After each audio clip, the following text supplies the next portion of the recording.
she's a big slobberer for sure. Yeah. First thing FD asked is is your dog friendly to black people? How many black people has your dog been around? Yeah, that's first. Yeah, because I listen. No, especially, I tell people all the time that get like dogs. I tell them to white people to train their dogs to as a puppy to be around like black and brown people in general. Yeah. It's not even a joke. Like it's a real thing. Yeah. I now live around way more white people than I have my entire life. And I do not hate white people, but I realize I do hate their dogs.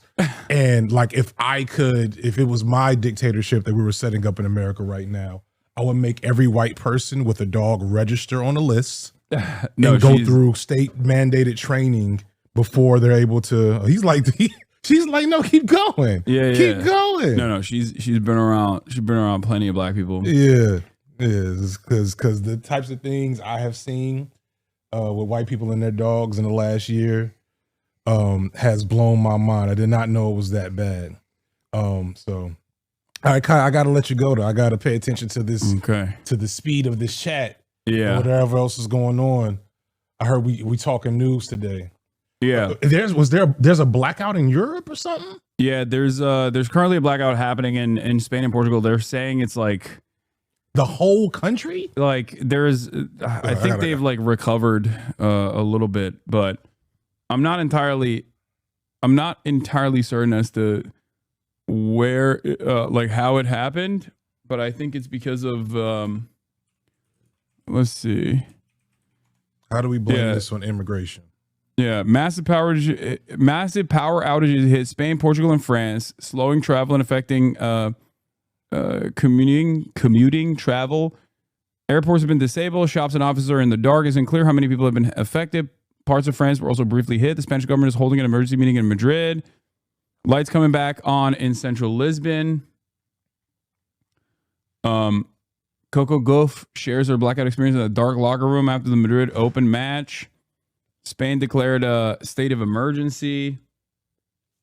What was it? What was the reason? Yeah, like what happened? It says like, I know, countries in Europe are was it a smaller hack states or whatever, but like to take out the entirety of a grid is not just a simple malfunction. At first I thought it was because of like a space storm or something. Like sometimes stuff like that happens where it works like a solar EMP flare or some shit. Yeah. That's what I thought it was, but I don't know.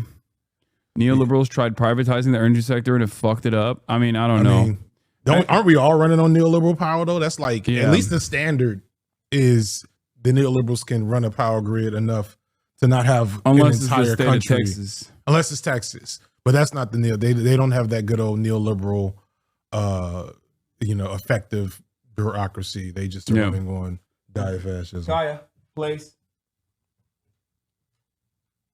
Oh, that is not how shit happens in front of my house in my neighborhood.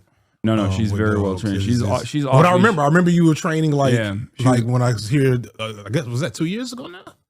Maybe last summer. So yeah, like when she was a little baby. Last summer, yeah, that's wild shit. Yeah, I'm back in the giant Hasan mansion. Yeah. Yeah, you're back. You're back in the bunker. This house is bigger since the last time I was here. Yeah, the socialist mansion. Yeah, it grew larger, and it's also more expensive now because every time my haters grow by numbers, the house value goes up. Now they say I have a $10 million home. Now I have a $10 million castle. Yeah, of course. Yeah, I'm not gonna talk about. I did buy a home not long after I left you. Oh no. But I'm not. I will be off social media about my house, and also I put kids in this. People give me a pass. Just have kids. Once you have kids, no, they will not give me a pass. They'll be like, they'll say socialist, but had a child in a capitalist world and is like damaging the environment. Gosh, I will say, because I put my family in this house. Like my family comes and stays with me for months on end. You know what I mean? They don't give a shit about that. Right. Yeah. It's like I take care of my family, and they still there's like AI articles written about how my dad is a billionaire. They say that my dad is a billionaire and that he used to hang with Elon Musk's dad. Yeah, he's one of the richest people in Turkey, they say. Yeah, wild business. Yeah, the hate for you, like I knew there was hate for you when I was here last time. I've known that for a while. Yeah. It definitely has increased, and it's gotten. How are you doing? I'm doing all right. I'm doing great. You're having a moment. You're having a moment. Yeah. It doesn't really go anywhere. It's because especially because it's always the same shit. Yeah, and it's always like incredibly frivolous. Yeah. My thing is always when I care enough, it's to ask for details.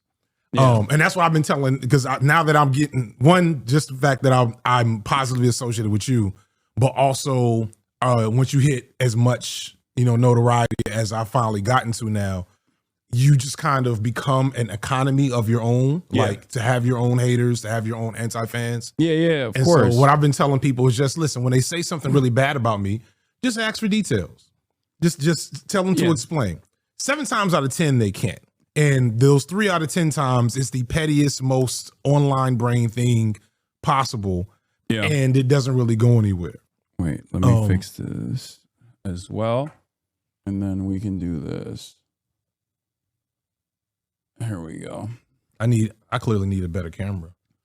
This is like, but these cameras are annoying though. They're Lumix. I wouldn't recommend them. I recommend like the Sony FX. I think it's like FX7 if you're gonna use it. These are studio cameras. They need like they need all the things. They need a lot. This is a much more serious. Even the stand is way more like my shit. I got an a Brio like webcam that's just dangling on top of one of my monitors. I don't even have that shit mounted properly. But I am streaming chat. I am now a Twitch. I'm officially a Twitch not affiliate. Partner. Partner. Or is it above affiliate?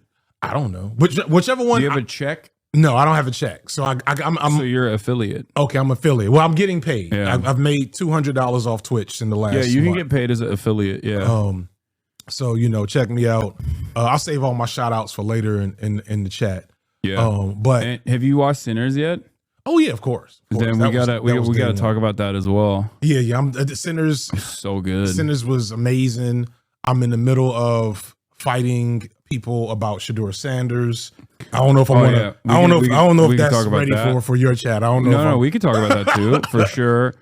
We can talk about Bill Belichick too if you want to. That's a perfect segue, because Bill Belichick. The people call me anti-white. No one's more anti-white than Bill Belichick. Really? Yes. And people would think it's the opposite. Yeah, because of Tom Brady. Because of Tom Brady and Bill Belichick. I researched this recently because he had his own rant section in this Shedeur Sanders video that should come out tomorrow, and I cut it because I was like, I'm getting off topic. This is a whole other video now. He's had more white receivers than like the entire league combined. As like his one tenure of coach. Now it was 20 years, but like no team has had that. He had, I think it was 9 different wide receivers in a 15, 20 year coaching career at New England. So he's doing DEI, you're saying? It's even worse than like it is how they describe DEI, but it's worse in that he's doing it on purpose specifically so he can control and underpay his employees. That's the really insidious part. Yeah, you didn't think about that shit, did you? Like Belichick, because the reason why I brought him up during the Shedeur shit is that the NFL has never really like embraced the fact that it has these rich black millionaires that come into their league wearing all the jewelry, being flashy. The way ironically Deion Sanders like showed the league you build a black star. So they've never really been a fan of that, but they've tolerated it because like these are stars, they're popular, whatever. But Bill was like, no, never that. So if you go and you look at Bill Belichick's like NFL record as a coach, it's not his winning record, but the type of players that have played for him, he's never had a superstar outside of Tom Brady. He's only had contributors.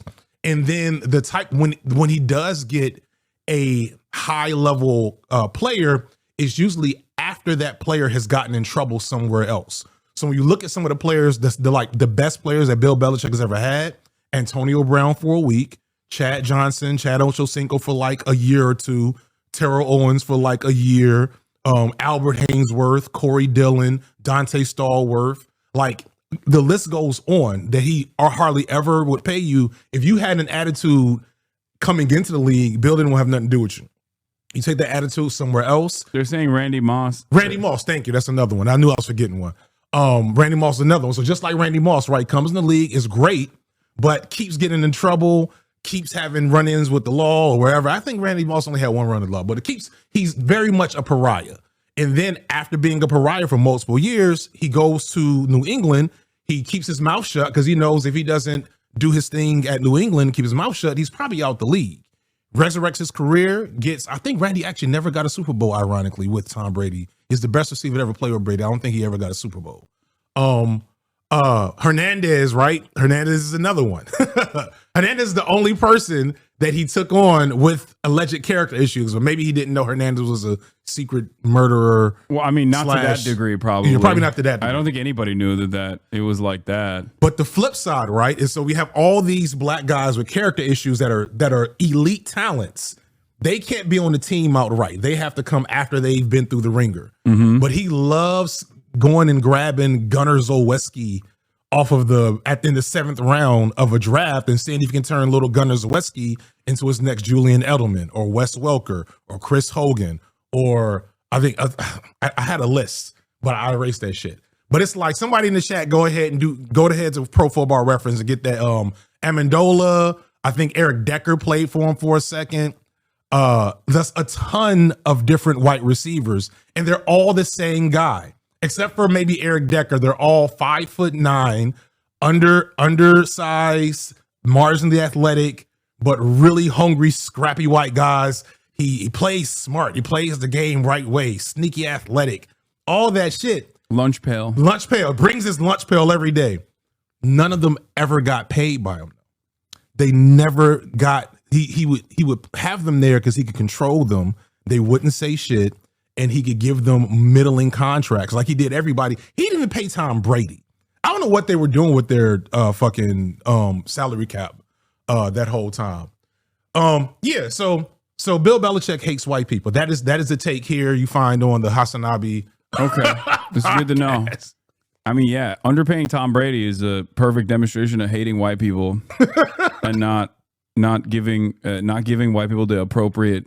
What they deserve. DEI ruined Tom Brady's his marriage. Yeah. DEI ruined Tom Brady's marriage. All right. So we're not going to be talking about sports any longer, chat. So stop freaking out. Your chat is like my viewers. It's like they're like, dude, stop talking about sports. Get back to the fucking Trump administration. What we were covering earlier today was the Trump administration deporting U.S. citizen children 2, 4, and 7 years old alongside their parents. These are not like the violent criminal gang members that the Trump administration claimed that they were deporting on this like mass deportation scheme. And instead, lo and behold, they're deporting random people. Many of them, majority of them, overwhelming majority of them don't have any criminal background whatsoever. Shocking. And the Trump administration is actively working to deport these people. And now, alongside their parents, they're deporting their children that are American citizens as well. Mm-hmm. These people are also married to U.S. citizens, too, on top of that. That's what's going on. Judge says 2-year-old U.S. citizen appears to have been deported with no meaningful process. The girl was deported Friday with her mother to Honduras, despite her father's efforts to keep her in the United States. That's wild. So it is shockingly cruel and completely unjustifiable. It's cruelty for the sake of cruelty. And here we are, you know. She's joining us from the White House right now. Priscilla, you were at that briefing. What did Tom Homan say this morning? Well, Wolf, the White House is certainly highlighting the progress that Priscilla they have. Serving cunt though, like she go back like 3 seconds and look at this serve she's giving the camera. What? I think you're wrong. I think Wolf is serving cunt as well. Is Wolf serving more cunt? No, that's Wolf is always serving cunt. I have to recognize that. Apparently, apparently he knows who I am. So that's okay. Well, we shout out the Wolf. Shout out Wolfman. Wolf, the White House is certainly highlighting the progress that they have made and say they have made along the U.S.-Mexico border, where the numbers have plummeted over recent months. But of course, as you just mentioned, all of this is happening against the backdrop of what we are learning about 3 U.S. citizen children who were sent back to Honduras with their mothers. Now, these are 2 separate cases. This is in both cases, according to court filings, these mothers have been going to routine ICE check-ins when they were detained and then later removed to Honduras. Now, when that occurred, when they were detained, they were given the option to be removed with their children, and they opted for that. But the attorneys in these cases say that there was very little time to make any decisions or have conversations with relatives. And so they are raising the alarm again about the lack of due process. Now, when I asked the White House border czar about this, he said again that this was the decision of the mothers. Take a listen. This is a decision of the mother. If you choose to have a U.S. citizen child, knowing you're in this country legally, you put yourself in that position. You put your family in that position. What we did is remove children with their mothers who requested the children depart with them. This was a parental decision. Parenting 101. The mothers made that choice. Is this now? If you recall, because I have, you have your enemies, I have my enemies. My enemies, thankfully, are less unhinged. But so I've been on this balancing act trying to engage with Black liberals around stop being Black liberals. Yeah. If I'm not mistaken, he worked for Obama, didn't he? The borders are that they just showed. Tom Homan? Yeah. He did. Obama. He worked at ICE under Obama. Pretty much the same exact role, or not. Maybe not the head role. Yeah. But like in the same capacity. Yes, but also so the thing is, Barack Obama did this thing where they restructured what they considered deportations to mean something different than what it previously did. So there's like 2 different types of, I guess, deportations, right? There's the catching someone in the process of like entering the border and then quickly sending them back, versus interior deportations, interior removal versus removal at point of entry. Right. The Obama administration changed what deportations used to mean to everyone being stopped and returned at point of entry, which is why his numbers grew dramatically. Part of the reason why he did this was to capitulate to right-wing framing on this, to make the claim that like, no, we're taking this very seriously. Right? We're taking deportation across the aisle. We're doing expedited removal. We're doing we're catching people crossing the border and then subsequently removing them. And so the deportation numbers exploded. Another part of the problem, I guess, is that there are more people trying to enter the country under Democratic leadership because I think undocumented migrants perhaps naively think that Democrats are less friends. Democrats are kinder and more humane than Republicans, not realizing that they're not. Right. The kids were in cages at that time as well. Yeah, exactly. So the major difference in Trump 1 versus Obama was that Trump decreased the limitations that ICE had for engaging in interior removal, because the understanding broadly for Americans was relatively sympathetic to migrants in general. We are surrounded by undocumented migrants, some of which we know are undocumented, some of which we don't know are undocumented. It's just a normal part of living in the United States of America. There's like more than 10 million. According to Trump's estimations, 20 million undocumented migrants is a big chunk of the U.S. population. And therefore, the idea is that like if you've been living here and you obviously haven't done like an egregious crime, because you've been living here for a decade plus, like that it is whatever. Like it is what Figure it that shit is. out. And that Americans actually, ironically, overwhelmingly choose mass amnesty for people like that over deportation when given the option. The problem is the Democrats have never actually shown that option or never communicated that option, Right. and they certainly haven't done so since they certainly didn't do so in the Joe Biden administration, Right. where they basically it took became not the best political football. It Yeah. became very clear, like under Obama, because you would have been pretty young Yeah. at that time. But like I remember vividly, like immigration was not something I thought about until Obama. And now I was in my mid 20s, so I'm not as politically inclined then as I was now. But I'm pretty confident that like the way we think about immigration, the way that's a political football now, that starts under Obama, because that becomes a place to point to.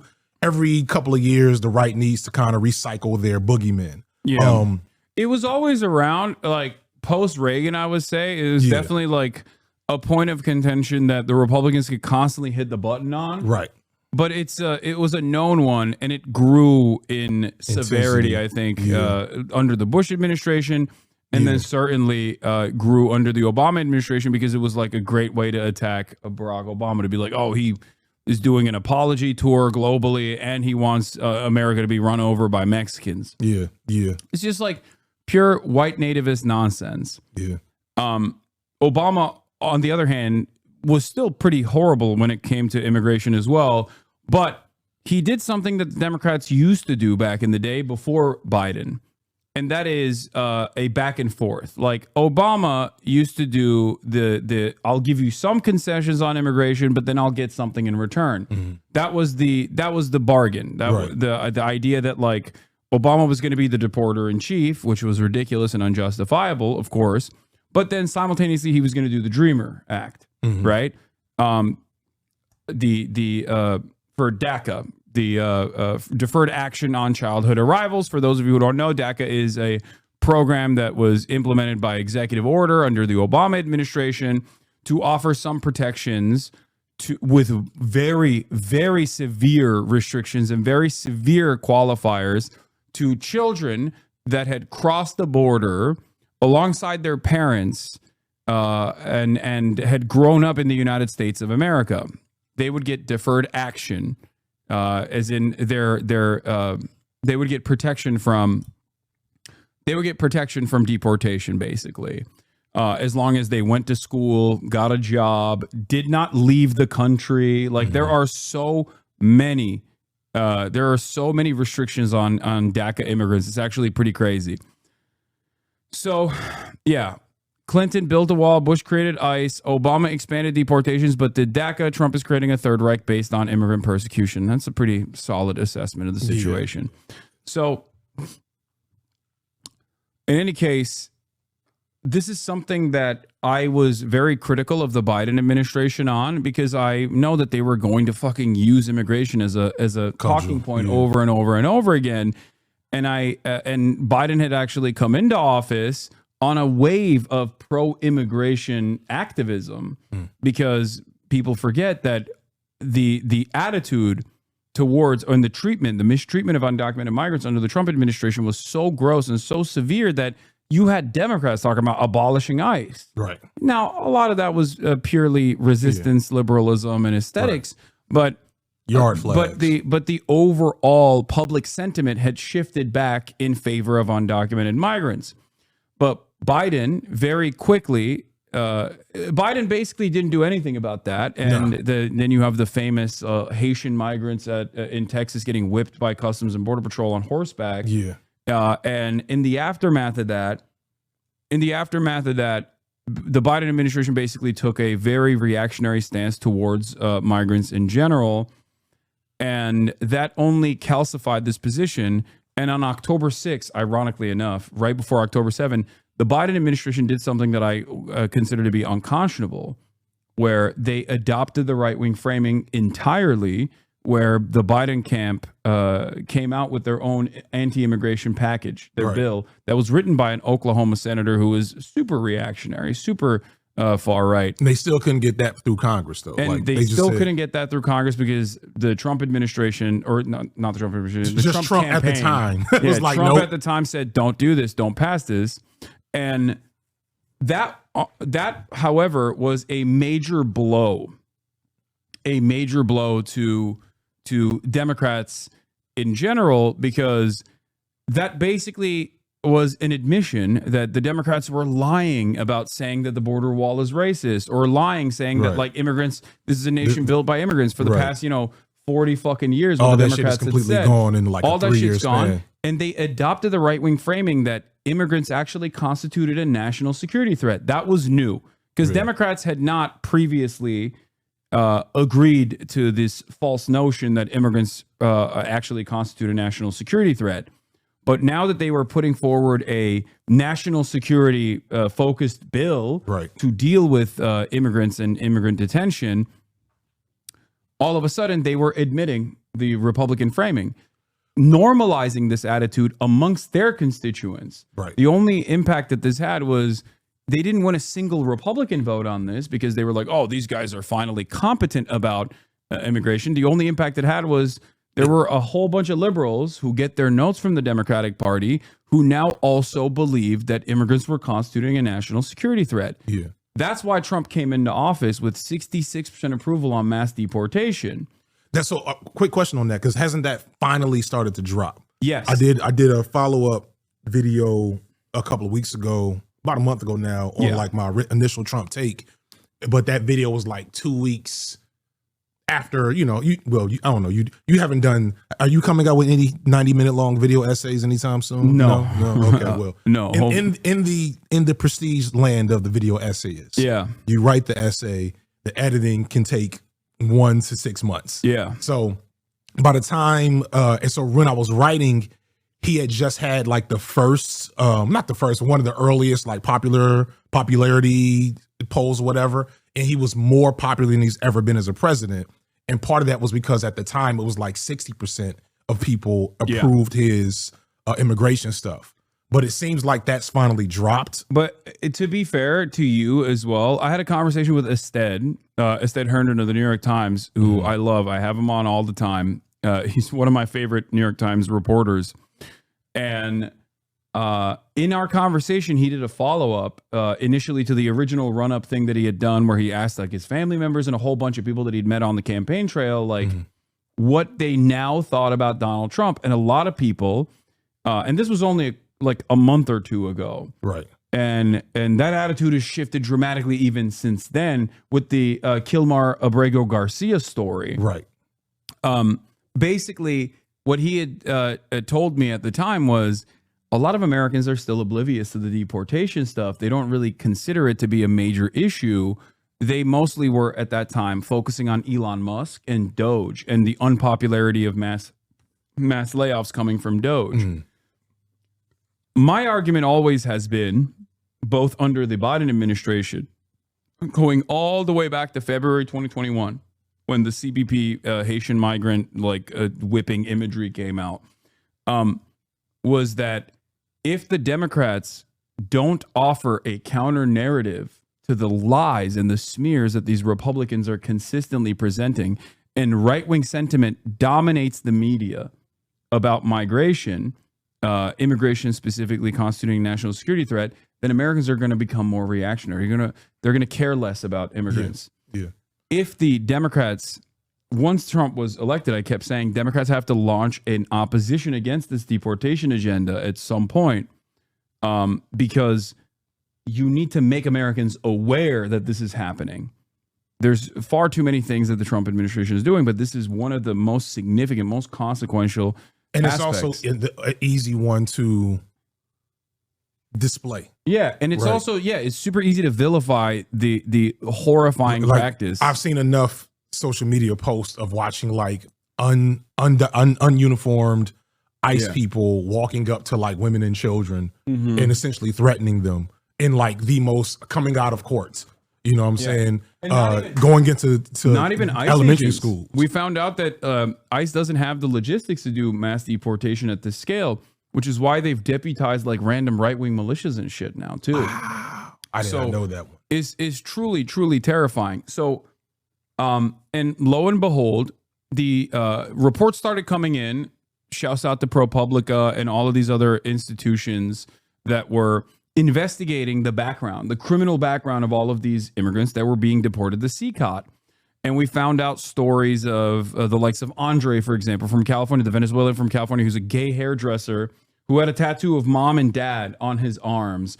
And he was deported to CCOT with no due process whatsoever, simply because he had these tattoos. And the DHS was saying these tattoos are enough to say that he is Tren de Aragua. Right, which Trump had declared a terror organization at this point. Like the gang designation had moved on to the terrorism designation. Same with MS-13. Right, and you know, on top of that, there was a ProPublica report that showed that 75% had no criminal background whatsoever, and up to 90% had like, you know, traffic tickets or possession. Just like really offenses. Silly nonviolent offenses that don't reach the standard of deportation. And then the administration fucked up and had one of their federal judges or one of their federal attorneys admit that Kilmar Abrego Garcia had a withholding of removal to El Salvador, but the administration had already deported them. So they recognized that they had made a mistake. What is the status of that, by the way? Because I'm traveling and checked out of that. I'm not certain as to what is going to happen, but there is a court proceeding taking place right now in terms of because I know there's an order from a Maryland judge, and I think that that's going to possibly escalate once again because the Supreme Court gave a unanimous 9-0 decision saying that the Trump administration must facilitate the return of Kilmar Abrego Garcia. And yet, and yet they have not done so, and they're using facilitate, like the language around facilitate, to mean something it doesn't mean. They're saying it's not effectuate, it's facilitate, and therefore we don't have to do anything, right? So, and the Trump administration is like lying about it too. They're lying about the assessment. They're saying that it was a unanimous decision defending us when it clearly wasn't. Peep Dark Soul real quick, 503 all the way at the top. It's one. Dark Soul says 2025. Come back down, right there. Oh, 20. Oh, you ready? Oh yeah, 2025. The Klan is still not designated as a terrorist organization. Yeah, of course not. Right, and because I bring that up because as like. You know, a couple of years ago, this might have happened under Trump. This might have happened under Biden. But do you remember the black extremist, the black identity extremist? Oh yeah, I remember the FBI designation for black identity extremism. Yeah, like black all Israelites 7 of them. Yeah, the Hebrew Israelites. Yeah. They're being really mean on the street corner. And so like I think about the MS-13 and all these different gangs as terrorist organizations. There's so many like gang culture that's really insidious is what I'm getting at. Because you realize gang cultures has been also intrinsically connected to revolutionary action like worldwide historically. Yeah. You know, it's gangs that usually where things start. The Black Panthers notoriously united gangs in Chicago. And so like it's just dangerous and scary. I don't have any like deep analysis on that, but like that's not an accident is what I'm trying to get at. Yeah. Like the fact that they're saying we now have the wherewithal, like what's next? Is it fraternity tattoos? Is it Che Guevara tattoo? You know, that's Antifa. Antifa's a gang. So now we get to deport you. Yes, that's wild shit. Yeah, wild that is precisely what they're going to move towards, and this dovetails into another conversation that I've been having quite a bit, which is that the Trump administration is very smart and very insidious in the way that they're tackling some of these issues, because they're getting their notes from the likes of the American Enterprise Institute and the Heritage Foundation. People that have been studying and waiting for this opportunity for a literal generation. Like the unitary executive theory is not one that like the Trump administration came up with. They just simply adopted it in the Republican Party, and all of the think tanks associated with the Republicans and the conservative movement in America recognize Trump as a perfect vehicle to commit to this agenda. It's been implemented for the past 30, 40 years at this point. Same with the Federalist Society. This isn't Trump simply is the guy that is pushing all of this to its logical conclusion. And that's why I say it's insidious. They are eroding the First Amendment first by tackling the issue from non-citizens, from the perspective of people on student visas or even green card holders, as a matter of fact, legal permanent residents that are lawfully inside of the United States, by tackling the issue from the perspective of anti-Semitism, which has a lot of institutional clout and a lot of institutional power due to a lot of these Jewish affinity organizations that are simply there to defend Israel, but like can masquerade as as anti-racist, as anti-racist civil rights organizations, similar to the ADL. Right. So those institutions, those NGOs, and these organizations, and they get a lot of play within mainstream media. They have a lot of they still have a lot of institutional muscle, and the Trump administration is using that institutional muscle they have to basically collaborate with some of the most radical groups, all the way to like Beitar, which is a fucking 501c3, but it's actually literally a terror cell operating inside of U.S. boundaries, and getting their notes from them to open the door to eroding the First Amendment. Right. And once they have set a precedent, a dangerous precedent, then they can utilize it against documented U.S. citizens as well, and not even documented U.S. citizens, but like just American natural-born U.S. citizens as well. Yeah, it's a very sinister.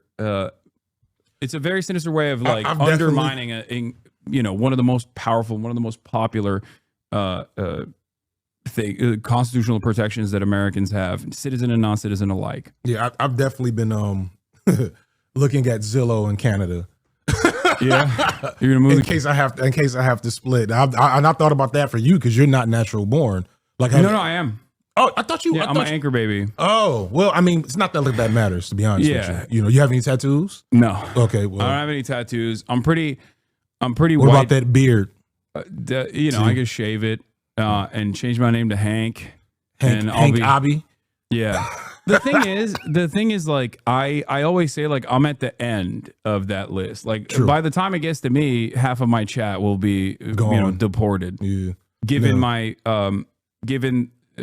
financial status and given my status as a public personality, I'm not saying that like it will never get to that point. I can't make that prediction any longer because this administration is crazy. But like, all of those combined make me they put me in the back of the list. Yeah. If I was who I am as a student activist, then I would be closer to on the possible CCOT list. Yeah. Yeah. No, I mean, similarly, I've had that kind of like, because when Trump got reelected, going into the election, me and my wife talked a lot about, all right, so what do if he wins, and then afterward, what do? And it's a constant conversation, especially with every, like, I think people said, oh, this is going to be bad. I don't know who knew it would be this bad this quickly. You know what I'm saying? Mm-hmm. Like, he's already releasing Trump 2028 hats. Yeah. You know what I'm saying? So like they're soft launching, a complete rearrangement of everything that America is stood for within the first 100 days. So it's no telling how bad it will get. I'm probably a little bit further in from you economically, but I'm still Black and I have a very particular history that's attached to my time here, my family, etc. Not like my family, like my mother and father, people that are behind me, and then I'm thinking about my own children. And I think about the fact that I have the resources. Canada's expensive as shit. I didn't know this until I started Googling. But I have the resources to get the fuck out of here at this point in my life. But like the reality of the situation is that by the time it's time to get the fuck out of here for the average person, it's gonna look like The Handmaid's Tale. You know what I'm saying? Or worse. I'm also too stubborn. That's the other thing. Like I'm not, you are. I'm very sick. Stubborn. I'm not leaving. I'm not going anywhere. Like if I were you, I would have reduced down to 1 4-hour stream a week. Like 3 years ago. No, I told you that last time I was like, hey, you should stream less. You should take more naps.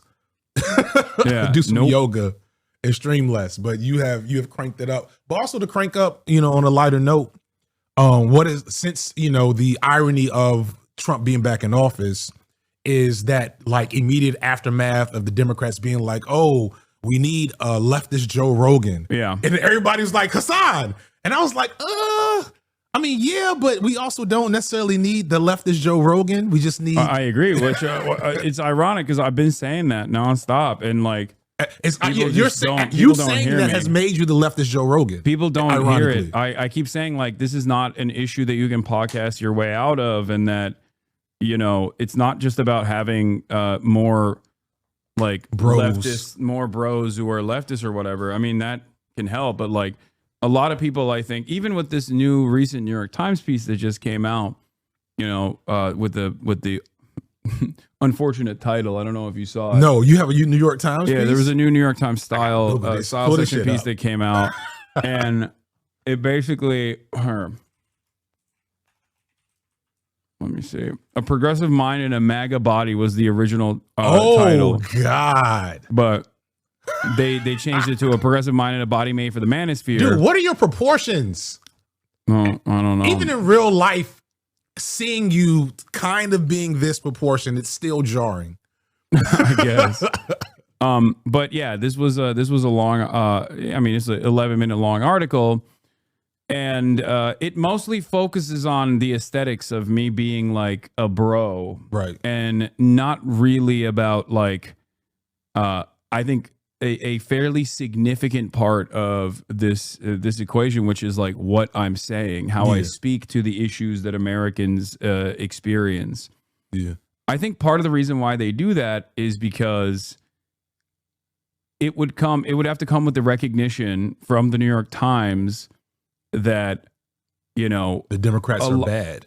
Well, they'll say that. They'll usually say that from a right-wing perspective. They'll say that like, well, New York Times I know is a little less progressive, but like the more progressive criticism that goes to the Democrats is like the Democrats are losers or they're losing, right? They're not winning, but no one wants to say these things we're doing are bad for people, and that's why people have rejected us, and no amount of bros, no amount of you and what's the kind of fat white guy?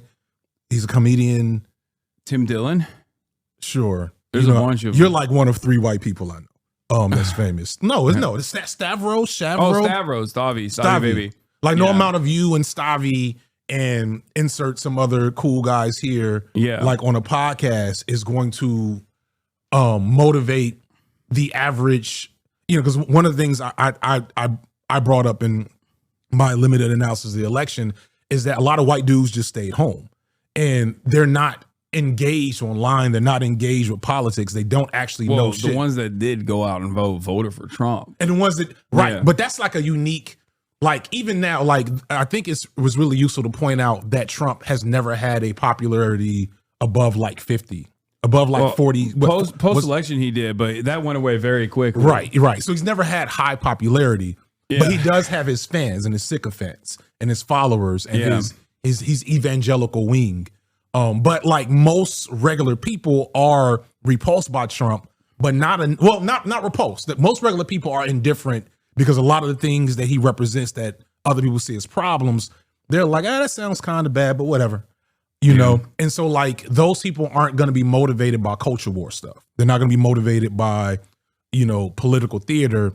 They're thinking about basic needs being met. The rent, affordability like, is my job. Even the people that voted for Trump, that especially like I think a lot of Gen Z, a lot of Gen Z men certainly had like that culture war attitude.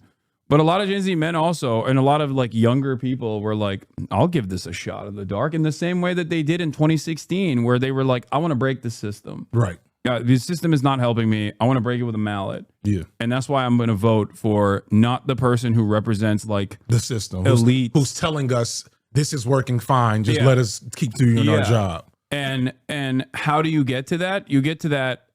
You get to that level. You find a new base of support by getting young men on board, because young men that were too young to remember how shitty the Trump administration was are willing to also entertain that notion. Right. This is a resentment towards institutions and status quo politics that led to Trump winning in 2016. It was something that I kept repeating in the build-up to this last election, where I just kept saying, like, there is still, like, people were talking about the economy having a soft landing.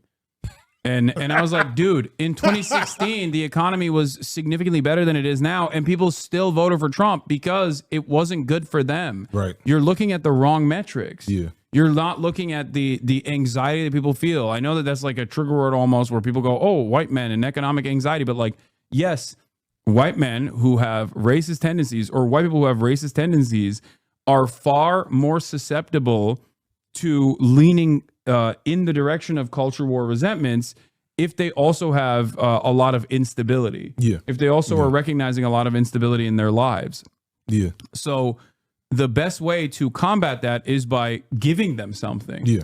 And the Trump administration gives them something. The Trump administration says, we are going to further undermine the people that are beneath you, that you see as beneath you, and that will magically elevate your status, like the LBJ quote, right? Right. Whereas, I mean, that goes back to the antebellum South. That's exactly. literally white sharecroppers endorsing the Confederacy because it meant that they still had a spot on the pecking order above, enslaved black people at the time. Yes, exactly. White people are like white Americans are like badass kids. And you just kind of have to, well, I'm thinking about, like, as a teacher. Yeah. Right? When I was a teacher, I knew who my badass kids were. Yeah, you mean like bad kids? Badass kids. You mean badass? Like, what do you mean by badass? You mean like bad kids? Like, well, yeah, like bad. Yeah, bad like kids. Bad kids. Yeah, because badass is like positive connotation. Yeah. I don't know if I've ever used badass in a positive connotation, actually. Well, white people use badass. I know. But I do know that that's like radical. A white. Like radical. Yeah. Radical. Yeah. No, badass is, I do understand. You mean like asshole. You're code switching for me now. Yeah. You mean like asshole kids. Yeah, asshole kids. Yeah. So asshole kids exist in every class.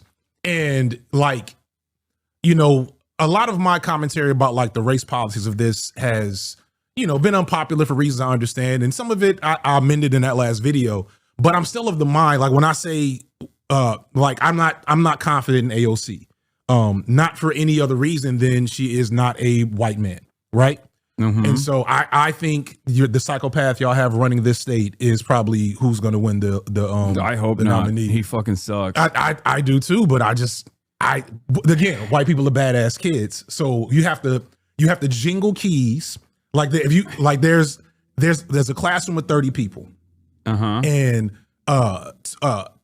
13 of them are these badass kids, and you have to teach your lesson. You got to get through the class session. You can't call the principal to come get them because that's not something that happens in high need schools. You have to get them through the classroom, and you're counting on getting these 17 other kids to meet the standard, whatever else. So you have to design a lesson plan that neutralizes the badass kids. You have to figure out what's going to get them to shut the fuck up and chill out. Is it a video? Do you give them comic books? Do you turn on some music? Do you sit with them? Like I've had, like, and this is not, well, no, this is actually with white kids on the 1 year that I taught white kids, where I would have like 2 different lesson plans designed. One lesson plan for the kids I know that I could work with autonomy, and then like a whole section of my freaky, like out of their mind kids, and we're just having a roasting session, and I'm calling it learning figurative language. Like literally, I've done that before. Yeah. That is hey, you gotta throw meat. You gotta throw meat in their way. I understand that.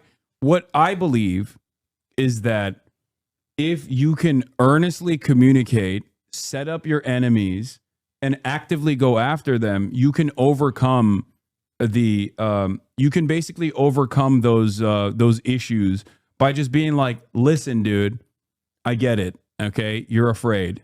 Well, guess what? Donald Trump didn't fix your life.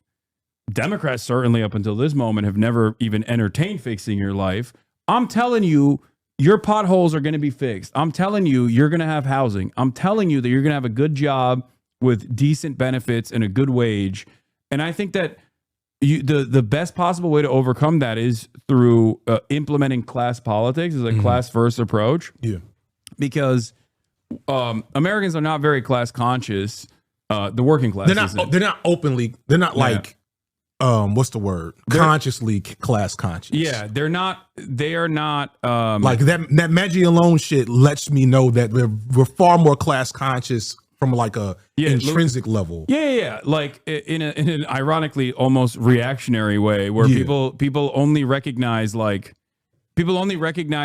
the issues that their class position presents when something like that happens. Right. But that is yet another instance of like how bad things have gotten, in my opinion. Americans are class conscious. Of course, billionaires are very class conscious. Very class conscious.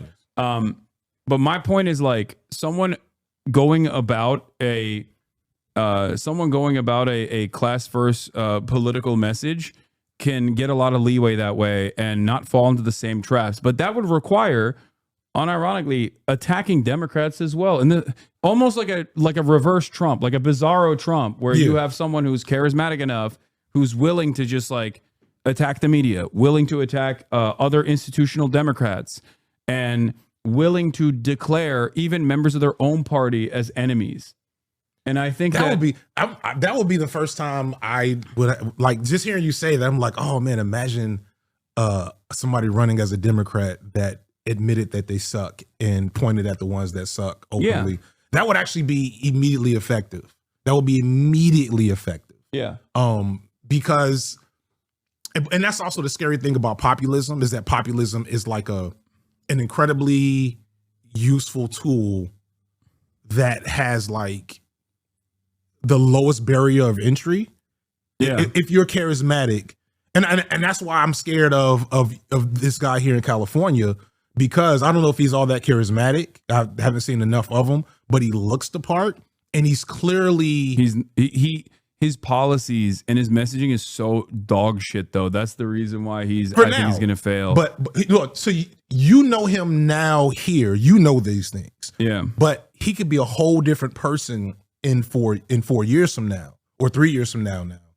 And that person running for president with the right messaging could easily use the same populist approach. Yeah. To hit the Barack Obama lines, like, right. We're a divided America. This is not a red America or a blue America. It's the United States of America. Exactly. Which is my Barack Obama videos are like, I almost quit YouTube. I did 2 Barack Obama videos in 2022, maybe. And I almost stopped making video essays because nobody watched them, and everybody that watched it. And this is like, I hadn't even fully arrived at the current politics I am now. So it was like the nicest Barack Obama is bad videos I could have ever made. And they flopped in the algorithm, and half the comment section, I mean, now it's fine, but like I remember the comment sections being really angry at me. Oh yeah. And I was like, wow, we're clearly, and that was one of the frustrating things about he is one of the modern villains, I think, of American politics, like straightforwardly. Yeah, like a lot of the shit that he did during his presidency, but also after his presidency, has directly, by I think mere accident too, like it wasn't the thing I'll give Barack Obama is that he believes his shit. I don't even agree with that. I don't believe that. Well, he did it about black people. His like race politics are 100% the race politics of Gen Xers and boomers. Oh yeah, toward black people. No, I agree with that. So everything else maybe not. I think he was just trying to play the middle. I don't know why he was so important. That was so important to him. No, I think it's because he also was like firmly committed to neoliberalism, right, and was disingenuous enough to like push forward a populist message to win an incredible mandate, only to then turn around and just do that's why I say I think he legit loves neoliberalism. He does, yeah. He loves that shit. He also I think is like, I think he's a deeply selfish person who only cared about elevating his own status. Oh yeah. And that in and of itself is like perfectly visible in what he chooses to talk about right now in the second Trump administration. Part of the reason why I'm also saying this is also because of his betrayal against Jeremiah Wright and his betrayal. Like he used Jeremiah Wright to to basically get like momentum in Chicago politics. Do you know okay, so you know the deep lore. Yeah, like yeah, Barack, yeah. like Obama was too white and too Ivy League when he ran the first time. Yeah. He got beat the shit by Bobby Rush, I think, some ex-Panther. Yeah, who also is, ironically enough, now I think he's not a MAGA, no. No, but last thing he did was endorse Michael Bloomberg. Oh yeah, I've seen it. I've seen it. The black bourgeoisie, they loved Michael. Like I remember, I knew several Bloomberg fans in Atlanta, the home of the black bourgeoisie. Stacey Abrams. Stacey Abrams being one of them. Yeah. I don't know what's happened with her. I feel like they let her out the. I don't know. I feel like she could have helped, but maybe was this shit happening that I didn't know about? I think Stacey Abrams is like being She's laying low. a black woman. She already gets like a shit ton of resentment from a lot of people, but then also on top of that, she was not charismatic enough in the same way that Barack Obama is to like navigate through that while also maintaining the same exact attitude of Barack Obama in terms of like neoliberal politics, calcified institutional defense, defending Michael Bloomberg, bringing her lawyer friend on board in a somewhat. I've heard people are going. They were trying. I think one of the reasons why she's gone, I've heard locally, is that the local Republicans are trying to like go after her legally. Oh yeah.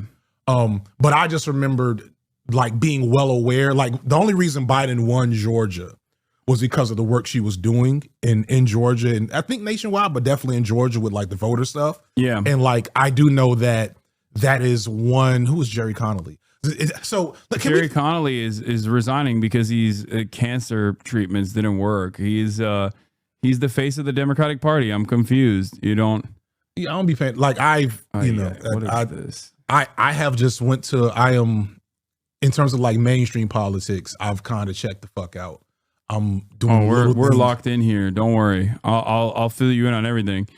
Yeah, he's not seeking re-election and is stepping back soon as oversight ranking member.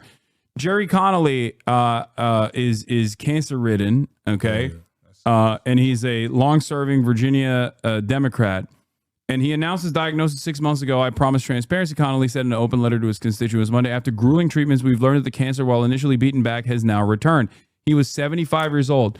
Now, what's interesting is AOC was trying to get this position as the ranking member of the Oversight Committee, right? And Nancy Pelosi, good old Nancy, was in a fucking hospital with a broken ass in France because she fell and broke her ass.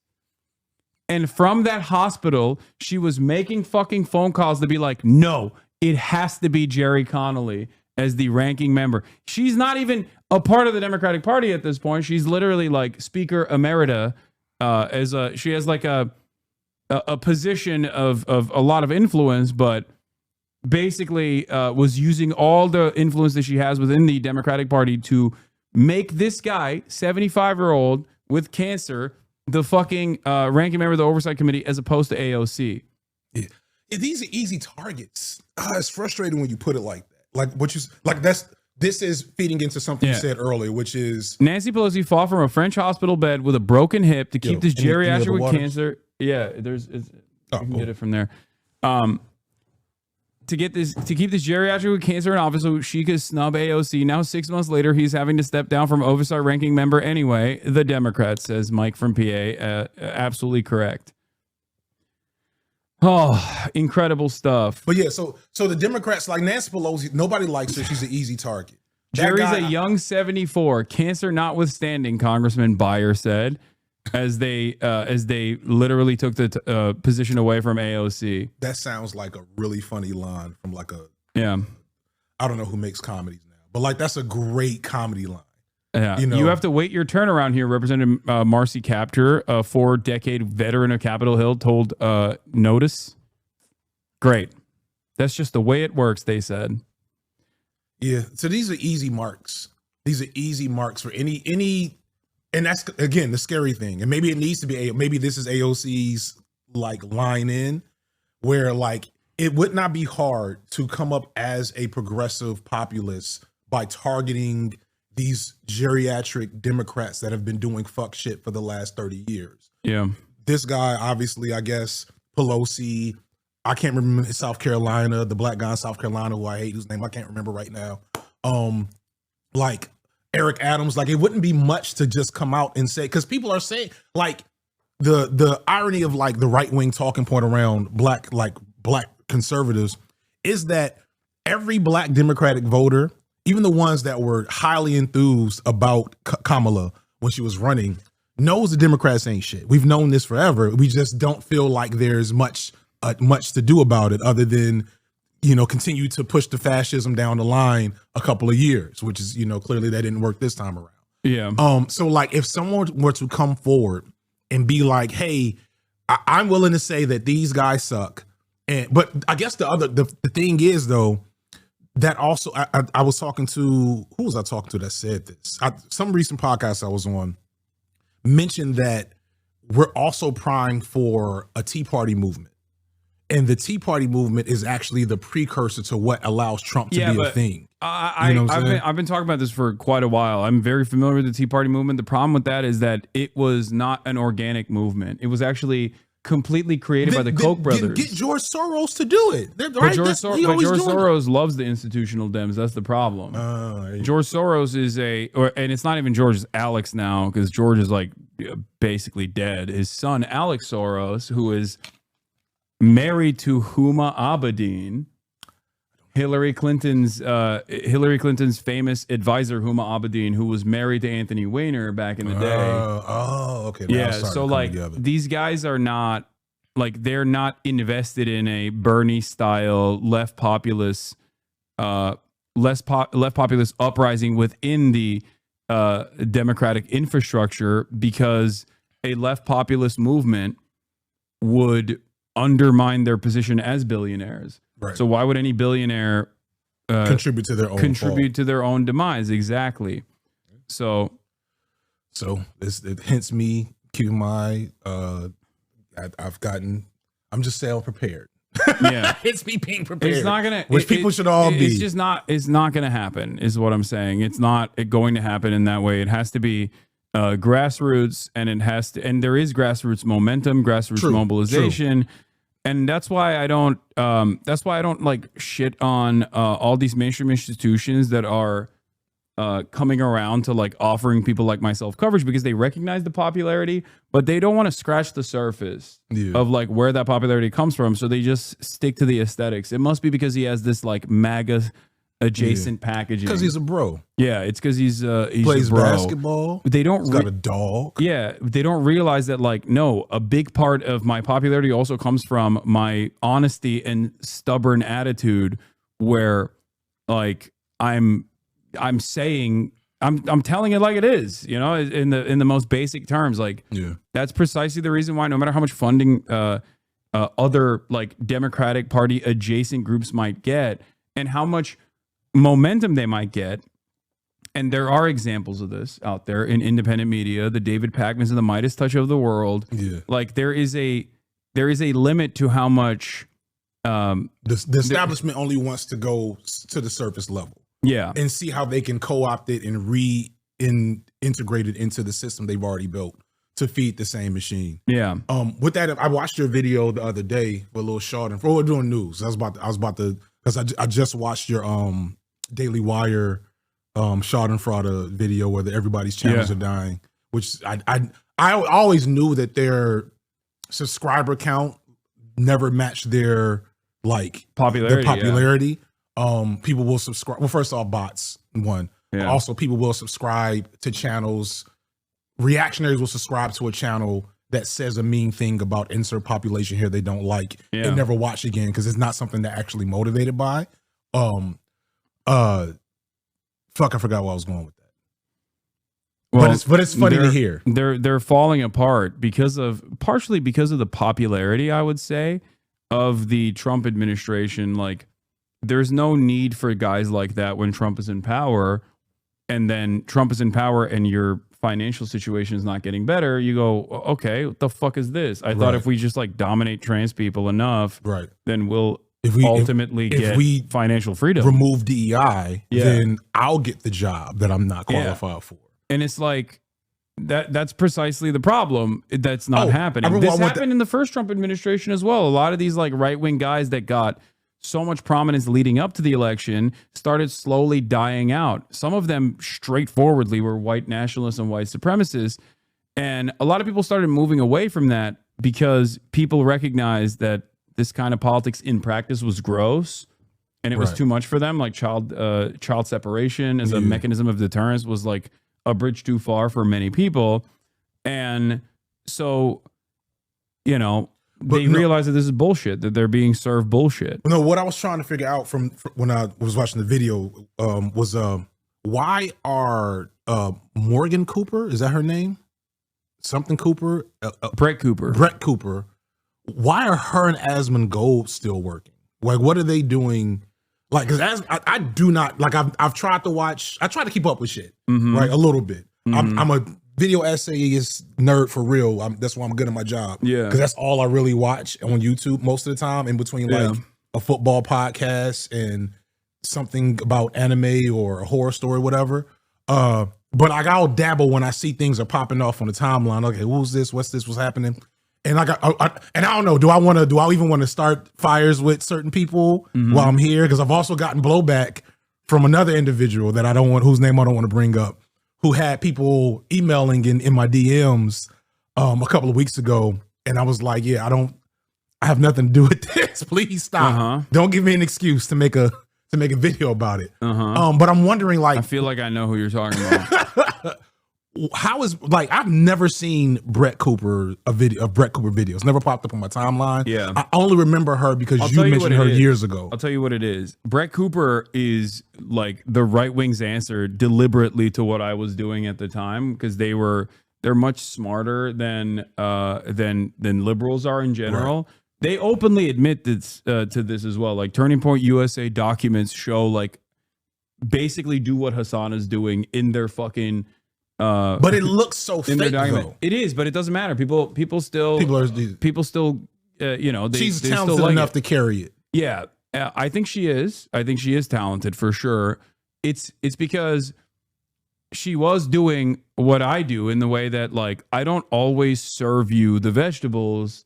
I give you some, you know, I give you some sweet around it as well, right? Like, I don't just talk about politics or reveal my worldview every single moment, right? But I do it in the process of like talking and reacting to silly shit or talking about culture and lifestyle, and that's precisely what she does, where she focuses on like things that are popping in the ecosystem, like, you know, not enough fuckable women in video games. Well, that's Asmongold. So that's Asmongold. So Asmongold does that as well, where he is like established. He's an established, prominent figure that has like all the reactionary tendencies that gamers have, and he for years and years has been doing this like anti-woke shit in gaming. Right. And it was perfectly organic for him to move into the political sphere as well, in the political arena as well, and then talk about Trump from the perspective of content, and present himself as like an apolitical, unbiased guy who just seemingly always on board with Donald Trump. Right. So those are, notice how for both of these guys, for Brett Cooper is drama and culture, and for Asmongold is also drama and culture as well, but like mostly gamer related shit. It's not like Ben Shapiro in the way that Ben is a political commentator first and foremost, and boring and nerdy and annoying, and tries to like intellectualize the reactionary ideology. For them, they're just like you. They're a regular guy who has these opinions and thinks Trump is fucking based. There are a lot of people like that. Yeah. Unfortunately, there are a lot of people, especially online, like Asmongold. The online, because, you know, when I started out, it's funny, my first like super big video was about Bo Burnham. And in the middle of that video, I reject the idea of ever being a bread tuber, because I had the suspicion, even though I loved me some ContraPoints and, you know, all the OG bread tube, you know, founding figures.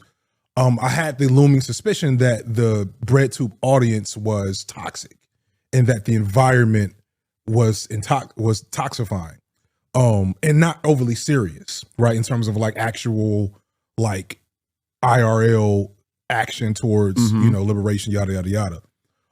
Plus I just, politics is fucking stressful.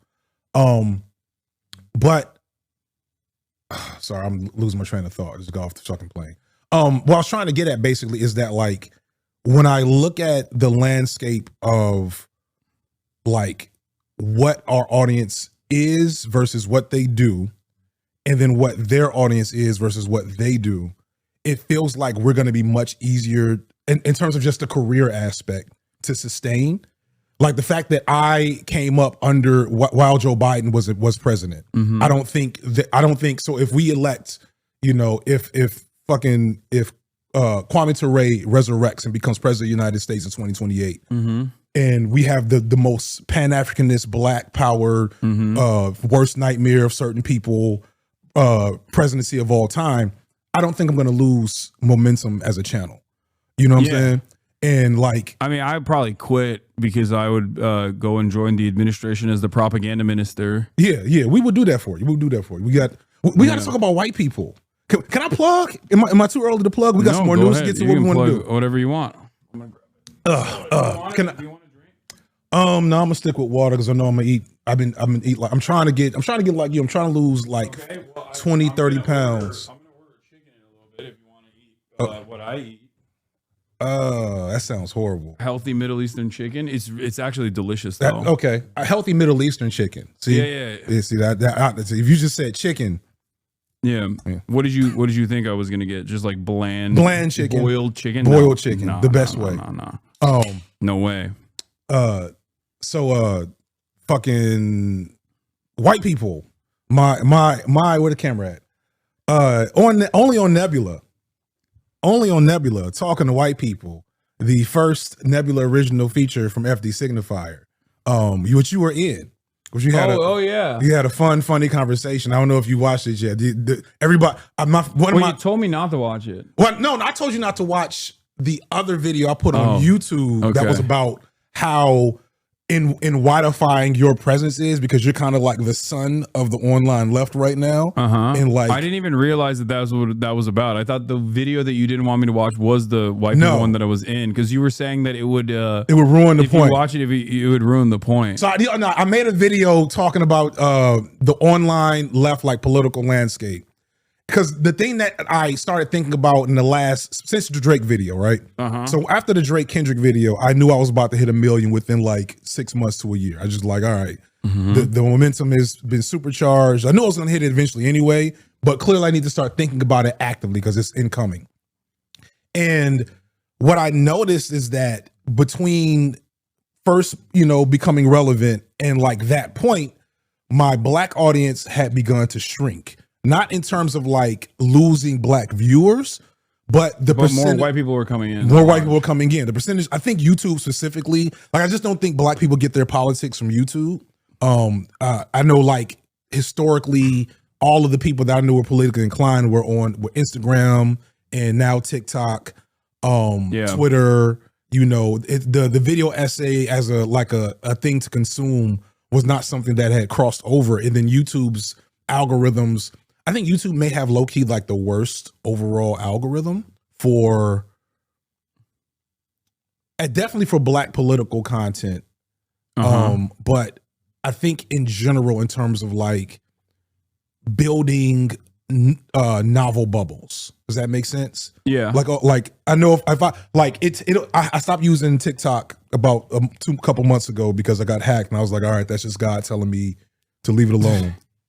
But I know if I get on TikTok if I get on it for like 3 days straight, within that 72-hour period, I'm gonna have the algorithm I had for that whole 3-year period while I was using it. Because TikTok is so intuitive of knowing what I want and what like I really want to watch, and also what I want to be exposed to, etc.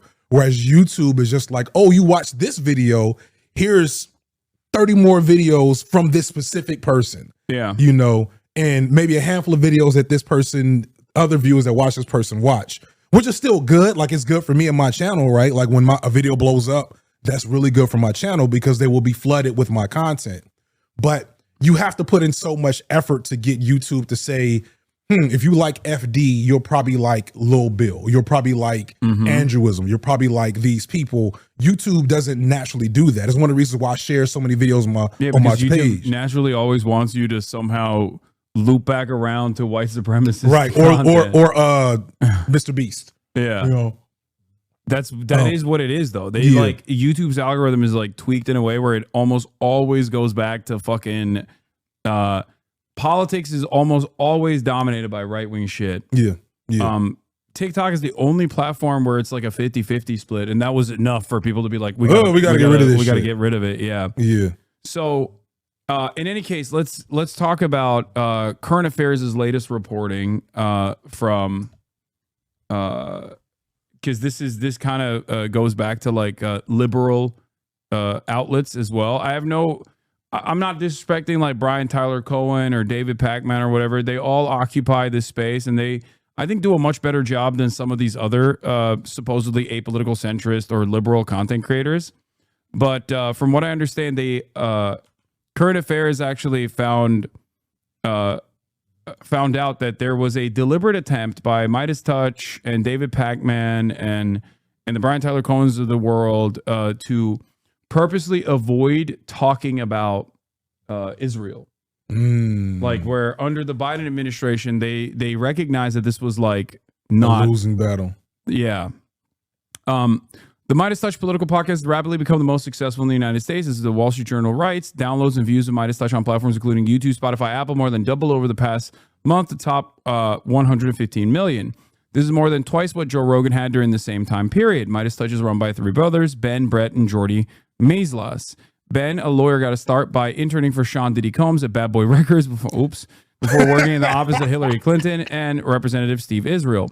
That is a interesting set of resume stops on your resume, but okay. He later became, but I love Midas Touch like in a somewhat ironic way because like I always say they do like George Bush era liberalism. That's like, adorable. I've been a defender of Midas Touch for quite a while because like they're the ones who will make like video compilations of talking about how like the Republicans are pedophiles. Like they're hardcore sometimes. Lovely. So I like that. I think you need that. You need more of that. I mean? They're leaning into the popular, and they just took over Joe Rogan. That's the only I had never heard of them. Yeah. Until like I guess they overtook Joe Rogan in the last couple of months as #1 podcast in the world or the country or whatever. Like I'd rather have those guys also constantly battling. Like the way I see it is, you don't have to agree with me 100% of the way. You don't even have to agree with me more than 50% of the way. But as long as you understand that Trump is a fascist and that the Democrats need to fight, I'm there with you. We're off to a start. Yeah, like you don't have, as long as you're not putting the crosshairs on like people who are more to the left of you constantly and making them your enemy to try to position yourself as like the moderate, reasonable party here. Right. Then we're in this battle together, and that everyone plays a different role. And that's the way I see it. Yeah, like, that's one of the things I've adopted as I've gotten bigger is that like I get more criticism from the left as I've gotten bigger. And initially it hurt, I get frustrated. I never pay attention to it. Yeah. But I started just one, platforming those people as much as possible. And then just being like,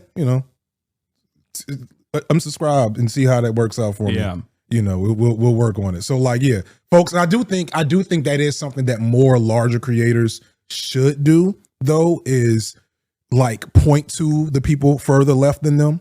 Whereas like, I do think there's an unspoken, what's the word I want to use here? There's just a posture of everybody knows that, I don't know, folding ideas is on the left, right? But like using those big videos to posture, just like a wink and a nod, is something that everybody who's in AKA BreadTube should be doing a little bit more. It's just a pinch more. Yeah. Like, do we acknowledge like the most abrasive, off-putting, elements of the one on the left or one on the left creators? Maybe not. But do you point out the fact that your position is not the end point?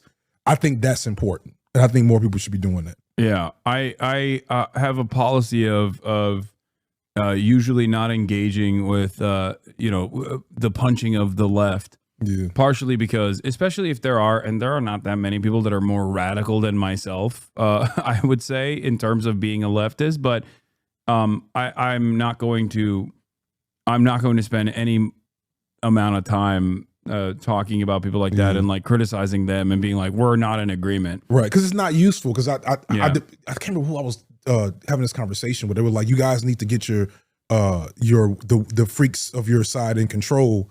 Oh, fucking. I'm almost afraid to say his name this publicly. But I feel like I feel shit if I didn't. PF Young. He's like he's a centrist kind of guy thing. I don't know who PF Young is. Oh man, I feel like I don't know if I'm doing something good for the universe right now by broadcasting his name. He's interesting. He's one of the most interesting creators I've watched recently. Jung, Jung. But I did a talk with him, and he had this argument about managing the freaks on your side or something like that. And I was explaining to him that no, that's not actually a useful thing to do. Many people believe as you build if you're trying to build a political activity in a movement. I think you brought him up before. Yeah, I mean, I've talked to him in real life. I've talked to him. He doesn't seem like some of the times when he says stuff, I'm like, all right, I'm never talking to you again.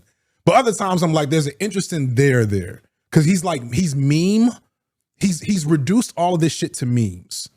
And as dumb as that sounds, as I start thinking about populism right now, it actually feels like. I mean, there's also J-Reg does that too. J-Reg, yeah. A lot of these guys do that. Yeah. A lot of these guys. Him and J-Reg, I think. Yeah, there you go, right there. Yeah. Or there's the conservative JJ McCullough, who's like a conservative in Canada, so he's like the most woke gay libtard by American standards. But like these guys actually have a political home within the framework of the Democratic Party, because like their defensive institutions and their centrism, their radical centrism, unironically fits perfectly within the Democratic Party, but it actually doesn't fit at all within the popular like actual voters for the Democratic Party don't fuck with that. Right. Because most voters of the Democratic Party are not voting positively for the Democratic Party. They're voting because there's no other alternative, and they don't want an incompetent asshole who's like a rabid fascist to become president. They're afraid that if they don't vote for the Democratic president, that the guy that will become president will create a Gestapo to go and get. Is Gestapo the right? Yeah. Okay, yeah. That's what I'm doing. So, but these guys don't understand that. They're like, they've actually adopted the framework of the Democratic Party completely, even though there is not any real organic popular support for the actual thing that the Democratic Party represents, the actual political like third way neoliberalism that the Democrats represent. So they just have to do memes and try to like. Did I say it wrong? Gestapo, Kenloy swim team. No, Gestapo is correct, or Gestapo is correct. But anyway, but the Midas Touch guys don't necessarily do that. They are like fighters, I would say. So they want the Democrats to like fight, and they are still firmly within the ranks of the Democratic Party, but they've been receiving a lot of favorable press. The Times reports that they're fast becoming power brokers in Democratic politics. Party faithful hope finally replicating the influential media ecosystem that Republicans have built over the past decade. They're described as the independent progressive media network that is reshaping progressive media landscape. They have 12 full-time employees, 30 regular contributors, Trump fixer Michael Cohen, and former Trump associate Lev Parnas. The one thing that you start recognizing is that there's a reason why they're not all there when it comes to Israel. Yeah. Because like Lev Parnas is a TikToker, his son is a TikToker, Aaron Parnas. I shouldn't even know any of these fucking people, but like his son is a TikToker. But again, these guys are all like I remember that story. They're super pro Israel. They're pro Israel and they're super pro Ukraine. They have this like unique position, so they don't talk about one of these issues that is like incredibly one of these issues that's like incredibly important to a lot of people, right, and unpopular, and also it's just they're trying to navigate this space. They're trying to navigate this space to create like popular momentum behind this this kind of politics, which I agree with, and it's it's great. I'm glad that they're doing that, but it I think comes across as inauthentic. I want to sleep like Kaya sleeps. Yeah. This is the most like nothing is wrong in the world. Yeah, she sleeps with her belly up. It's crazy. Her leg is up. It's like barely. Their entire content revolves around criticizing Donald Trump and sometimes Elon Musk. As of writing, in the last 7 days out of 108 videos the Midas Touch YouTube channel put out, exactly 5 are not about Trump. 1 is about Elon Musk. 2 are about congressional Republicans, and 2 are about Bernie Sanders' Midwest speaking tour. The title scream in all caps with plentiful exclamation marks. Trump in full collapse as he quickly ruins everything. Thumbnail, falling apart Donald, 1.1 million views. They're getting a lot of fucking views. Yeah, now, what's ironic is that is slop though. But the and thing this is my thing with like populism. Go ahead. David Pakman was getting a lot of views in the lead up to the election too, because he kept saying like Kamala Harris is gonna win. And then there was an exodus of subscribers that left him, and he couldn't comprehend. He was like, what the fuck's going on? Why did so many people unsubscribe from me? Because they felt burned by being misguided. Yeah. And I think it works in the short term where you develop a lot of momentum if you're constantly just like going, Trump is sucks, Trump is ass, or whatever. And Trump is ass. And there is need for this kind of slop for sure. We need the slop. But it does remind me of, I think, one of our first conversations where you talked about, I think it was about drama, and you were like, when people kind of make the entirety of their public content presence pointing at another guy and about how bad that guy is, that only bring in certain types of people for certain types of content. And like once Trump is gone, right, they're not going to find another Trump. Once Trump is gone, first off, as if that'll happen. Right, inshallah, indeed. But once Trump is gone, what is their podcast if they're not doing anything else to build? And this is my frustration with a lot of this shit. Because like, I agree with you wholeheartedly that this is a necessary, especially right now where we're essentially starting from the beginning. I said that in a video, like the left, ostensibly speaking, air quotes, right? Being like left of the Democrats. We're like we're the most visible we've been probably in 50 years in terms of like the amount of cultural cachet we have after the CIA murdered and or forced everyone to leave the country. Yeah. Right, in the 70s. So like, yay. But in that 50-year period, the right really got a serious lead in terms of the culture wars, their media savvy, their manipulation of the media, like the Newt Gingrich and trucker radio, like in the 90s, like that. I had a whole video planned about that I'll get back to one day. But like the story of how Newt Gingrich built the modern Republican Party is a slow, methodical process. And so to counteract that, we do need slop, but to sustain it, we do need that slow, methodical processing. We do need, because Newt Gingrich, Rush Limbaugh, Glenn Beck, and all of the new media had ultimately a right-wing project associated with it. It wasn't just about saying Democrats are gay and also want to abort your children. Like there was a political mobilization that the audience was directed towards, and then that agenda was completely in line with the Republican Party. It worked so well within the Republican media infrastructure and within the party structure as well. Whereas these guys are trying to recreate that by simply saying like, fuck Donald Trump or whatever, right?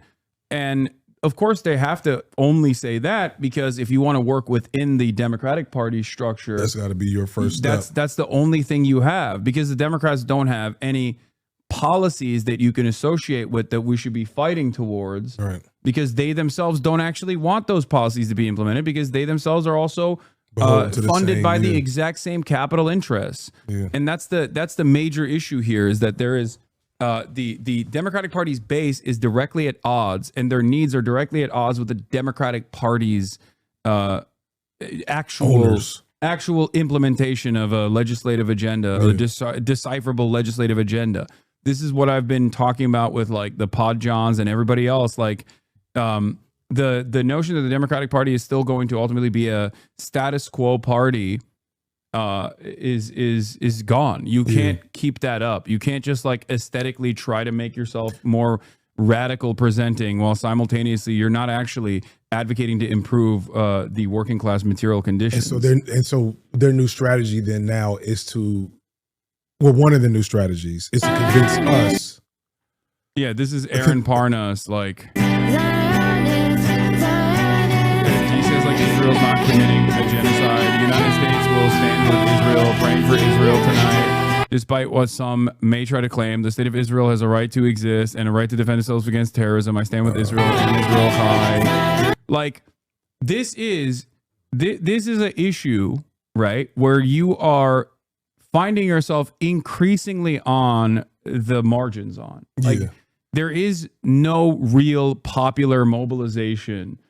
It's only like Hasbara bots and Israeli Knesset granted, like Israeli Knesset funded special interest organizations that are trying to create momentum around it, but it doesn't it's not real. Most people are either anti-Semitically against Israel, and there's a lot of those guys now as well. It's like growing in momentum, and you have the Candace Owenses of the world that are leading that charge, the Dan Bilzerians, the Candace Owenses, and the fucking all these guys that are constantly, in my opinion, doing the funniest thing ever, which is to like whitewash America's hands from all of these crimes, to be like, no, it's because Jews were doing mind control, right? Or not because of oil interests and infrastructure. Jews are doing like pedophilic Mossad, and Jeffrey Epstein is just like exclusively a Jewish operation. It's like, dude, you're so fucking stupid. Like, not stupid. This shit is on purpose. Like, stupid would make it seem like it's. No, they're American exceptionalists, and they think that like Christians, if they were to rid themselves of this like Jewish attitude, that they would become this perfect, infallible Christian nationalist nation. Of course. But basically, it's stupid for that reason, because like it tries to present America as like it creates this attitude of American infallibility, and it's just like removing all the crimes that our politicians have engaged with, and then immediately saying, no, it's because of the blackmail operation that like Mossad is doing on everybody. It's like, no, dude, they fucking love Israel organically, okay? It's not because of blackmail. Like, you're a fucking idiot for thinking that. But that's one aspect of the anti-Israel coalition. The other aspect is where I'm at, where I actively combat anti-Semitism, and I'm also a firm and committed anti-Zionist. And it like at the end of the day, from Israel's perspective, I guess, from the interest of Israel, like it doesn't matter. There is no fucking popularity for Israel. It's gone. It's over. It's done. Whether for anti-Semitic reasons or for anti-Zionist reasons, like real anti-Zionist reasons, it's done. And this has the danger. So a Midas touch has the danger of pulling that into, because everything you just said is true for people who are paying attention to politics, or who are like the people who are normies that just don't like Trump, and actually that's the extent of their political ideology that I'm sure make up a large chunk of the Midas touch.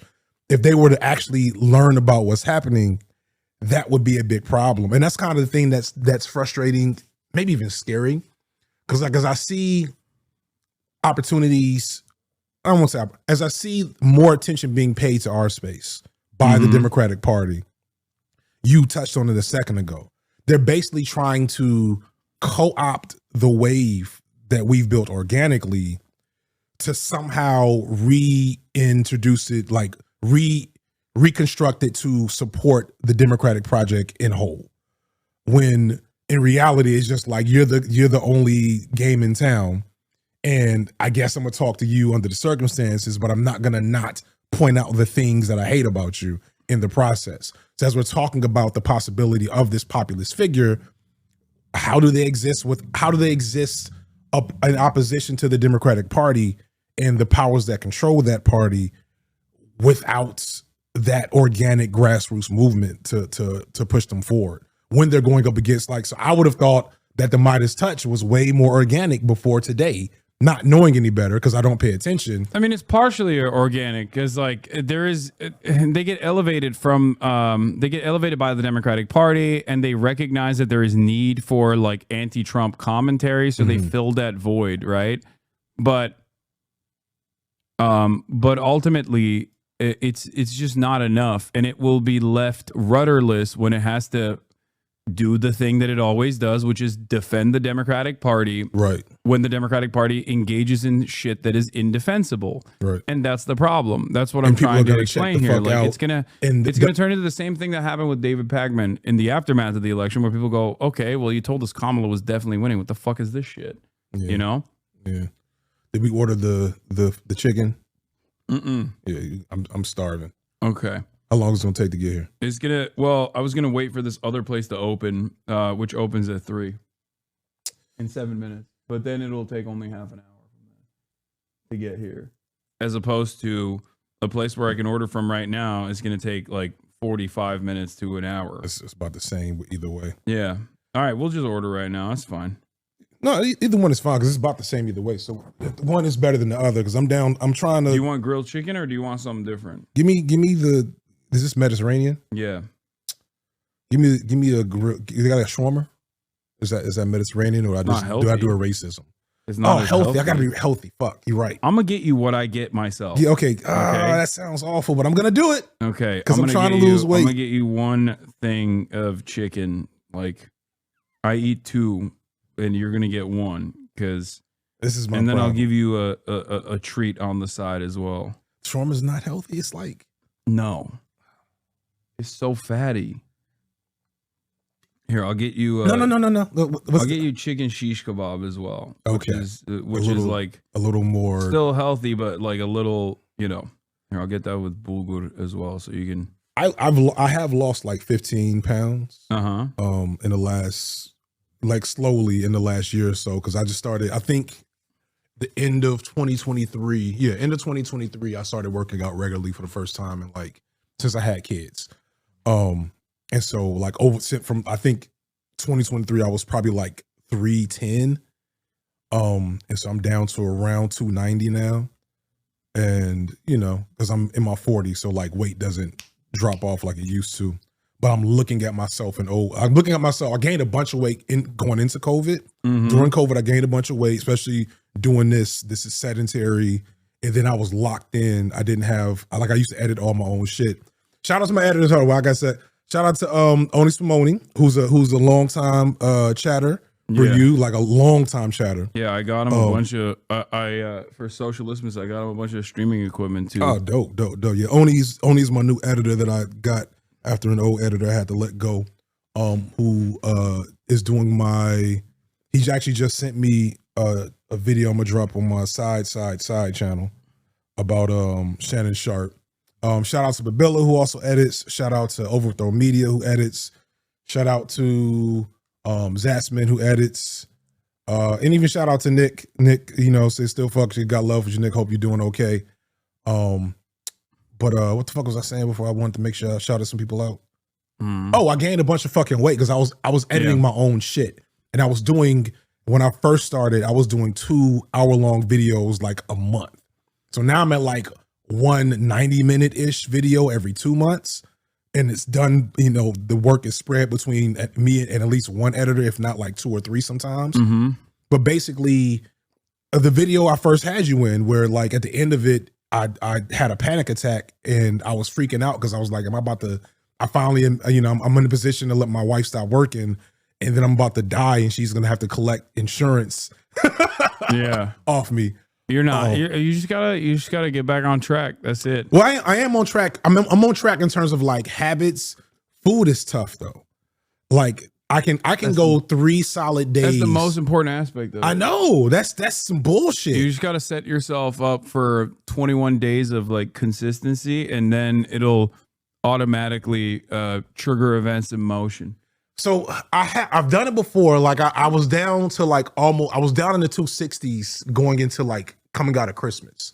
I was in like 269 and I was like, oh shit, it's about to happen. I'm really about to get back to like my college weight. So my college weight's like 240. Uh-huh. And I don't remember what happened, but it stopped. Yeah. Well, it breaks. It like, it's, I mean, these are some cliches, but I do abide by them because like they've been very helpful for me. But the abs are made in the kitchen is actually pretty solid. It's completely you true. You cannot outwork your diet. That's number one. And number two is that it takes 21 days to build a healthy habit, but like 2 days to break it. That's some bullshit. It's true though. Like you eat poorly. I see this in myself. I eat poorly for like a couple days where I just like give up. And boom, all of a sudden, it's just like much harder to get back in the groove of things. But it's easier when you've done it before, though. And so, like, I've never been a little guy, and I love food. Like I'm a foodie. I'm from Chicago. Chicago is one of the best food cities in the country. Yeah. And so, like, it probably is like date night. Like I'm doing good. I haven't ate a carb in 2 weeks. Yeah. And I've reduced my sugar to this, and I can see I've got over the point of like there's always a withdrawal point for me. I don't know if that's something you do or other people that are healthy do, but like when I get back into my diet, I get like 48 hours and I'm normal, and then like there's a 3-day period where I'm like, do I need to call a hospital? Because I have this like really bad headache. I'm checking my blood pressure over and over again. And I'm like, oh shit, my body's just purging the toxins. And so once I get past that, I'm good. But then, it's like, baby, let's go to this steakhouse. You know what I'm saying? No, you can't do that. But that's what I want to do. You can't do that. And I like, see, and this is why I'm like, that I am normal still. And I don't want to stop being normal, but I also don't want to die. No, you gotta be a little abnormal. You gotta make that abnormality your normal. All right, let's get back to this though, and then I gotta get back to the news as well. Brian Tyler Cohen, who calls himself an independent progressive political host and previously worked part-time for MSNBC, has been regularly covering news and politics on YouTube since 2018. What is this? But a review of his channel shows that during the 2020 election cycle, he never once featured Bernie Sanders in a video title or thumbnail, despite posting daily content and racking up millions of views. That wasn't an oversight. It was a deliberate editorial choice, one that reveals Cohen's real political priorities. According to Semaphore, Brian Tyler Cohen was also involved in launching Good Influence, originally known as Ad Advocacy, a digital consulting firm which it says creates meaningful impact for causes and campaigns through our powerful network of online messengers. Former Vice President Kamala Harris has been one of the firm's top clients, as a search of Federal Election Commission data shows that the Harris campaign spent more than $600,000 on digital consulting and licensing fees from Good Influence between July and November 2024. Good Influence's founder, Stuart Perlmutter, has publicly documented visits to the White House alongside prominent liberal influencers such as Cohen, Pacman. Except this I think reveals the real issue here. That's Lindy Lee. Tizzy is fine. He's like an independent content creator or whatever. He's like a lib. Yeah, I've seen but it before. Lindy Lee, on the other hand, is Not familiar with her a at all. fucking demon. She is an anti-Bernie demon that originally popped off talking about how like the Bernie bros were harassing her or some shit. And now she is firmly within the ranks of the right. She has like completely finished her pivot to the right. She worked for Bernie and backstab Bernie, was like an insider that said like the Bernie bros are a massive problem or whatever in 2020. The Bernie bros were a problem. I'm sorry. I know this is a contention I've had. I will never agree to that. I witnessed. Look at this. I wasn't online. Look at what she's posting now. The Bernie bros are a problem, lady. Democrats are a dangerous cult of migrant lovers. Instead of deporting criminal aliens like Abrego Garcia, Dems are calling for me to be deported because I dare to criticize them and expose their corruption. I'm a proud tax-paying and law-abiding American. I'm already home. Wow. Keep defaming me. It's all going. It's all happening. Yeah, that's wild shit. But explain dude's accent. He's like, he has British background, but he's not. He grew up in America. He sounds like half French. Yeah, that's what it is. That was like a big point of contention. Everybody dunks on current affairs and Nathan online, but I mean he's been fairly consistent throughout he these looks years. like he looks like Tucker Carlson's like tether. Bizarro Tucker Carlson. Yeah, like Bizarro Beasley Tucker Carlson, but he talks like H Bomber guy, so it's like weird. But let me Lee, who has since left the Democratic Party and is now fundraising for Donald Trump. One of Good Influence's other featured influencers, Kenny Walden, who goes by the name Too Raw, Too Real this online, guy. has Do you taken know his this loyalty guy? to the I have no Democratic idea. establishment. Oh my God! You don't know Too Raw, Too Real? Yo, that's the GOAT. Is that the dude that That's the K in a good way or a bad way? No, in a bad way. That's the K Hive guy. Is he the one? So is he the one that did like a dance, like when they were protesting Israel, and he like did a dance walking into a like an event? Oh no, that he does look like that. You're talking. That's racist, by the way. Wow. Oh, so all black guys look the same, FD? No, that's some random. That's a random black dude that was leaving the DNC going la la la. Can't hear you. I always thought that was an influencer. Yeah, I don't know. I don't know who that guy was, but no, he. the fight with black liberals over Kamala is still ongoing at this point, to be honest with you. Yeah, like I probably have 3 more. Let me ask you this. Okay, this is a serious. This is my. This is your one white question while I'm here. This is my white question. I have this speculation that I think like the backbone of the Democratic Party infrastructure is black women. That's not a speculation. That's just the truth, right? Yeah. Yeah. And I think some of the most like radical, but also simultaneously some of the most like, I guess, institutionalist Democrats are also black aunties. Mm-hmm. Like they are the backbone of the Democratic Party, and also the most like the highest density consumers of like the MSNBC style liberalism. And it's not just through MSNBC, but it's through like church groups. Got you. Yes. And all of the infrastructure, the mobilization infrastructure the Democratic Party uses, especially in the South. Mm-hmm. And I think that the black aunties are not like organically conservative, or rather, they're already making a bargain to vote for the Democrats, knowing full well that many of these people that they're voting for are racist, you know, white guys in general, but just like marginally less racist. So if they're making that bargain already, if they're already like making that mental math, I think that they would abso-fucking-lutely be on board with like a populist, left populist movement, whether it's Bernie or AOC. And I think they do like AOC a lot. Like the black aunties do like AOC. I don't know if AOC. I don't know. I don't know if I have AOC. There's. I mean, so I'm listening to the tea leaves and like I'm in the group chats, right? So AOC is not unpopular, but I just know there's a general animus and suspicion sometimes with the acceptable Latina figure getting a little too close to black centers of power, like by the nature of like history and just like you just said, like it is what it is. When white randoms come in to the black centers of power, it's like, yeah, we got to let you in. We don't have a choice. But AOC, AOC has basically one chance to fuck it up with black women, and it's a wrap. So I hope somebody lets her know that. So they're suspicious. They're not suspicious yet. Okay. They're suspicious as they would be to any non-black person who is asking of them. So if AOC could very easily win them over with a populist message. Yeah. She could also immediately ruin it forever. Okay.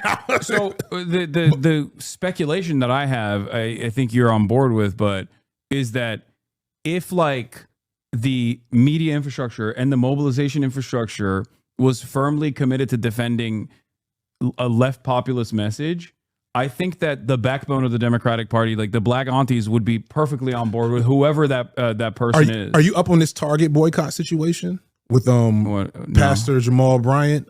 So I go to my channel real quick and you can see a picture. Did I put that on B-sides or go to my posts? I think on B-sides. So and this is exactly what you're talking about. It doesn't surprise you that you don't know because it's very church auntie core. Go to posts, scroll down, some more Shador, football, Shannon Sharp. Oh no. Okay, go to the main channel. Oh, did you play South of Midnight? I'm like an hour and a half like in. It? Yeah. Well, the gameplay is not great, But its story is great. But I suck at like keeping on. Go to my main channel. That's the side channel. Okay, go to the so main it's not channel. on the side channel. It's on not on the the main side channel. It's on the main Okay. channel. Shout out to Pastor Jamal Bryant. I'm still waiting for that email to come back through. I'm trying to because I one of my pet projects is like, okay, what you're saying is correct, and keep going. You post a lot. Yeah, that's part of the. This is there we go, right there. That's Pastor Jamal Bryant. Now Jamal Bryant has some history, has some L's in his history. He'd be the first to admit that, I hope. But right now he is leading a Target boycott after Target got rid of their DEI stuff. And so that has gotten him, he's calling it a new civil rights movement. That's gotten him looks on. He was just on the Breakfast Club like a couple of weeks ago. Okay. I don't know. I don't know the veracity of how much Target's been affected explicitly by the boycott, but what it is doing, what has me interested, is it's a mobilized like grassroots movement, at least as far as I can tell. Like this was a Tuesday night at a church that wasn't even his. And like I'm of the same mind of you, which is the Democrats, the American left, historically, the seat of power has been black people, right? It's the people who are closest to the problem that are more interested in solving it. So there's like a value in getting, if like even just the black church with all its warts and problems, the black church was a civil rights movement like home for a reason. Yeah. And so like there is definitely a value in like getting. Black folks are not beholden to the Democratic Party. They're not beholden to, classical liberalism. The black folks have constantly, even in the socially conservative, even with social conservatism being more popular among black people, all polling about actual socialist policies has been more popular with black people than any other group in the country. So all it would take is the right messaging and the proper responses to get people moving. The problem is it's multiple problems. One problem is the liberal black excellence, black capitalist wing of this same coalition is so like these same aunties, right? Their granddaughters do not fuck with them. And there is an overt, like when Kamala lost, TikTok blew up in so many ways between black liberals who were like, we're going to go to Starbucks now, and black leftists who were like, you all are spineless and full of shit and we'll never forgive you for this. Yeah. And like there's there's mending that will happen, especially around, in black community. But you're not wrong in saying that if this happens, like if someone comes to them with the right messaging and, gets there first and gets there with the appropriate, what's the word I want to use here? Come there with appropriate messaging, but also like, here's the deal, right? This is our actual plan. This is what we are going to offer you that we can assure to deliver on versus do you want Trump to be president again? You know what I'm saying? Or do you want insert whoever runs then to be president? I mean, if they see success with this mobilization and then he's starting a nationwide tour. Yeah, and then they move on to more tangible targets or actual political mobilization instead of like a consumer boycott against DEI initiatives, which I think is like, it was aesthetic to begin with. Like these companies are pro DEI. Trust me, you don't have this. That's one of the reasons why I want to meet with Jamal Bryant. And so the event I went to actually had Nina Turner there. And so Nina Turner is bringing up workers' rights and like things that are like, okay, like I was there like halfway, like, all right, there's people here. There's mobilized black people. And I love, shout out to, Black Man Bill, shout out to all African People's Party, these different folks I've associated with in the last couple of years as I'm trying to like, one, update my political understanding, and two, like be somewhat more involved than I had been in years past. But there were 1,000 people there on a Tuesday night. You know what I'm saying? Yeah. And with 2 days notice. And that's nothing to like poo-poo, even if their politics are iffy at best. No, I think that they're capturing, like, it's the same it's the same reason as to why 36,000 people show up to a Bernie rally. Right. Because like there's a lot of resentment towards this administration and people are looking for leaders. Yes. Like because this is the number one question I get from people is like, what do we do? What is to be done in this moment? And the reality of the matter is like, there's not a lot of people in positions of power that are directionally speaking to all of the issues that are happening. And I think even Bernie and AOC kind of fall short on this as well. Like, it's great that they're mobilizing people. It's great that they're getting people together. Right. And they're saying the right things. But what do? But they're not actually, exactly. They're not actually moving them into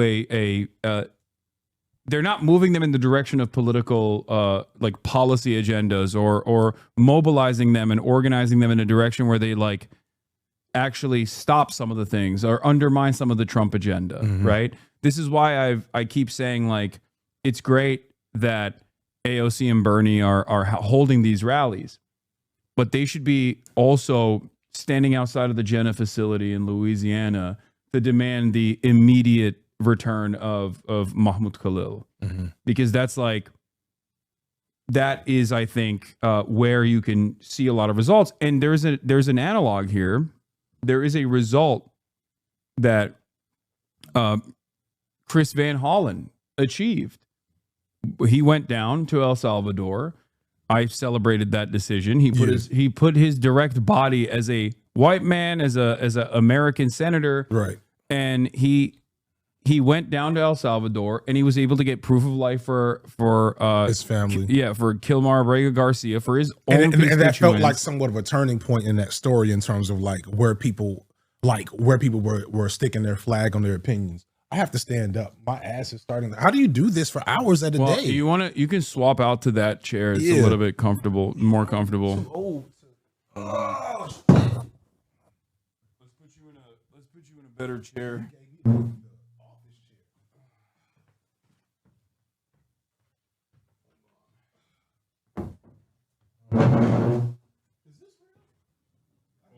I forgot she was ready for that, whatever. Yeah. These are the mean streets of West Hollywood. This is not Atlanta. I was on live. Actually, I'm standing up still for a second just so I can stretch.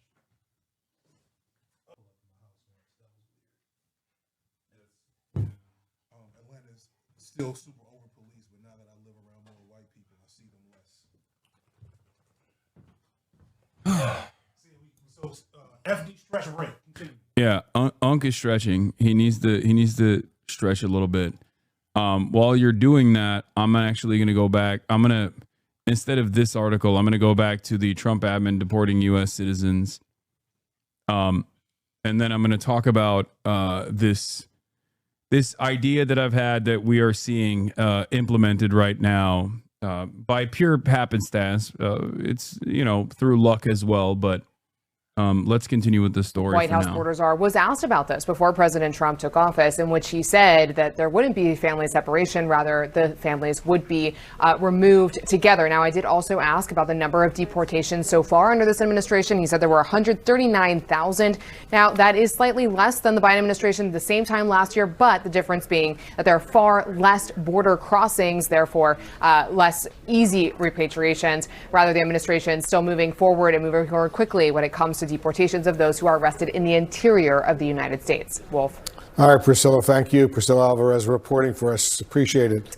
Over the weekend, ICE announced that the agency arrested nearly 800 people over 4 days with the help of state law enforcement officials in Florida. They're describing it as a, quote, massive multi-agency immigration enforcement crackdown. Joining us now, Executive Director of the Florida Immigrant Coalition, Tessa. Thank you so much for joining us. First of all, what have you learned about these arrests that happened? Almost 1,000 people arrested over 4 days. What we've learned from family members is that a lot of people who've been arrested are in limbo in our immigration system because the immigration system has a lot of flaws. I'm not touching the MAGA hat. Some folks have temporary status. And we've seen the data given by ICE. Which one of these swords that is maybe 300 the guy out of from the One 800 Piece were actually Hasan had dressed up as? a final My order son of loves that guy. deportation. I don't remember it. So, which means that most likely No, not the two-thirds Lu- of the folks who were arrested are people who are in some form of process and are certainly not criminals. So you're saying about, most of the people that were arrested, because you said about 300 had actual deportation orders and, would be deported at some point in time, some of them going through the system. What can they do at this point? Once you're deported, it's over, correct? Once people are deported, it's practically over. The system does provide legal avenues for folks if they can prove that they were wrongly deported. So there was to some at the return beginning of the into the story. United They put States. numbers up. It was like March 2024, 100,000 encounters. March 2025, 11,000. Yeah. And I was trying to make sense of what that number was trying to get at. Are they saying there's less encounters at the border right now? Yeah, part of that is I think because of the Are people just not coming because they're afraid? The deterrence measures do actually work. Part of that is because they've moved a lot of CBP to doing interior removals. But the other part of that is also, from what I understand, specifically because like people do worry about state terror. They've also stopped the applications process, so people know that like they can't even apply for asylum after crossing the border. So they're worried about being sent to a concentration camp. That is a real way to stop border crossings in general. So I think that's part of it for sure. Gotcha. So yeah, border apprehensions are significantly lower than they were at in the Biden administration because people are just not coming in. That's what it is. Do you have the random moments where somebody's comment? Oh, yeah, of course you do. Stun locked. That was your term, wasn't that a term that was created by you? Also, I think you still have your phone audio is on. Check your phone. No. Where am I hearing? I'm hearing music from somewhere. I'm a bad this West Side. Shout out to West Side Gun. Oh, you heard West Side Gun playing? That Louvre song. Shout out to the company, man. I saw that this morning. My bad. No, it's all good. Hasan hearing voices? No, I'm not hearing voices. I got. Yeah, we're not there right yet. now. That is at a time when there was due process in our immigration system. We're hoping that a lot of the people who were arrested are actually given due process before they are deported. Is there any indication that there are U.S. citizens potentially that have been grabbed up in this group of people? Because we have now seen that there were children that were deported and that there was a man who was in the country legally that was accidentally deported, according to the administration itself, and there was a battle over that in court. What do you know about the sort of legal status of some of these individuals? Right now, we don't have any information about the legal status of these individuals.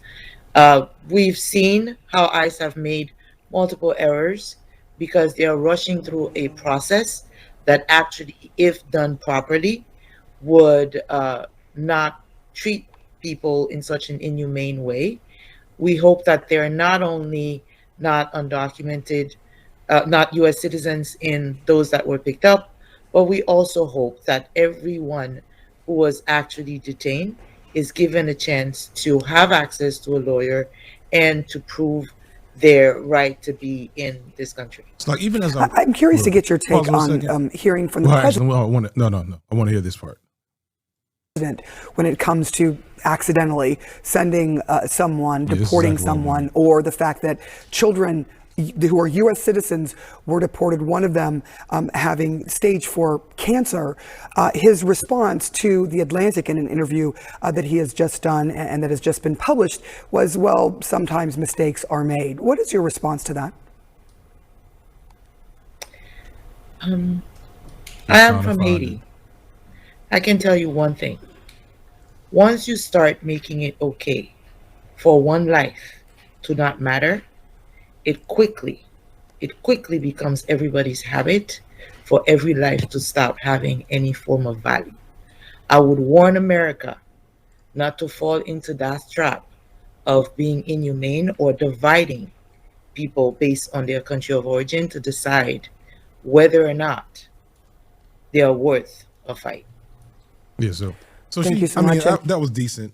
Shout out to Haiti. I saw the flags in the chat. Because one of the things that's frustrating me, because I made a video early on after he won, basically saying, look, I'm not gonna make that many Trump videos. If I make a Trump video from here on out, it's because I need the coins, right? Because it's a slow month. And the reason for that is, and the reason for that, what sometimes frustrates me about this, but also I think people are frustrated by, is that they're still behaving civilly around this shit. And like, I understand at this point, I kind of don't understand the necessity of civility. You know what I'm saying? Like when I see, when you see Barack Obama sitting next to Trump and George W. Bush at somebody's funeral a month or two ago, and it was like a week after you were telling the country that these are fascist oligarchs trying to take over the world. Like, I saw there was a video the day of a picture I saw the day of like the black CNN anchor sister, I don't remember her name, and Abby Phillips, and then some like white, I'm assuming Fox News pundit. I didn't recognize them, but I could tell from the response in the caption. I think you're referring to the clip that went viral a couple days ago, or even yesterday. I think is that from when the clip was, or from a while ago? I can't. No, this happened. I just saw it today, so it may have happened yesterday. Yeah, it's either Kevin O'Leary or Scott Jennings. Kevin, was he bald? No, silver-haired white guy. Oh, Scott Jennings. Yeah. Okay, yeah. But it's like it's the veneer of civility that the people in this side of the media atmosphere still have, that I actually think is losing for them. It really goes back to your point earlier about it was that right there. This picture right here. Dogs and cats living together, masses. I didn't read that. I hate Scott Jennings. And Abby Phillips, like, sometimes will cook Scott Jennings, but this is a byproduct. This is precisely why I hate the White House Correspondents' Dinner. When I was at the Young Turks, I attended because like he was doing events around it, right? And I remember thinking like, this is the most evil place on the planet. Like, there's just so much evil here, and I felt like it was DC for ugly people. I mean, DC's Hollywood for ugly people, because every single one of these people, like they fight with one another on camera, but like behind closed doors, they're grabbing beers. Like, I remember it was in the first Trump term when I went to the White House Correspondents' Dinner, like events, right? And I remember going to an event and the entire room lit up when I think it was like Sean Spicer that walked into the room, and all these like liberal commentators were excited to get photos with him because he's famous. And it's like, what do you mean? Like this is a person, this is a bad person. Like, he's a liar for this bad administration, and you guys are all stoked to see him. Have you seen the Boondocks skit where Ann Coulter and stand-in for Al Sharpton are having a conversation behind the scenes? No, I love Boondocks, but I don't remember that. It was what was Al Sharpton's fake character name on the Boondocks? Somebody in the chat is gonna tell me. Rollo something.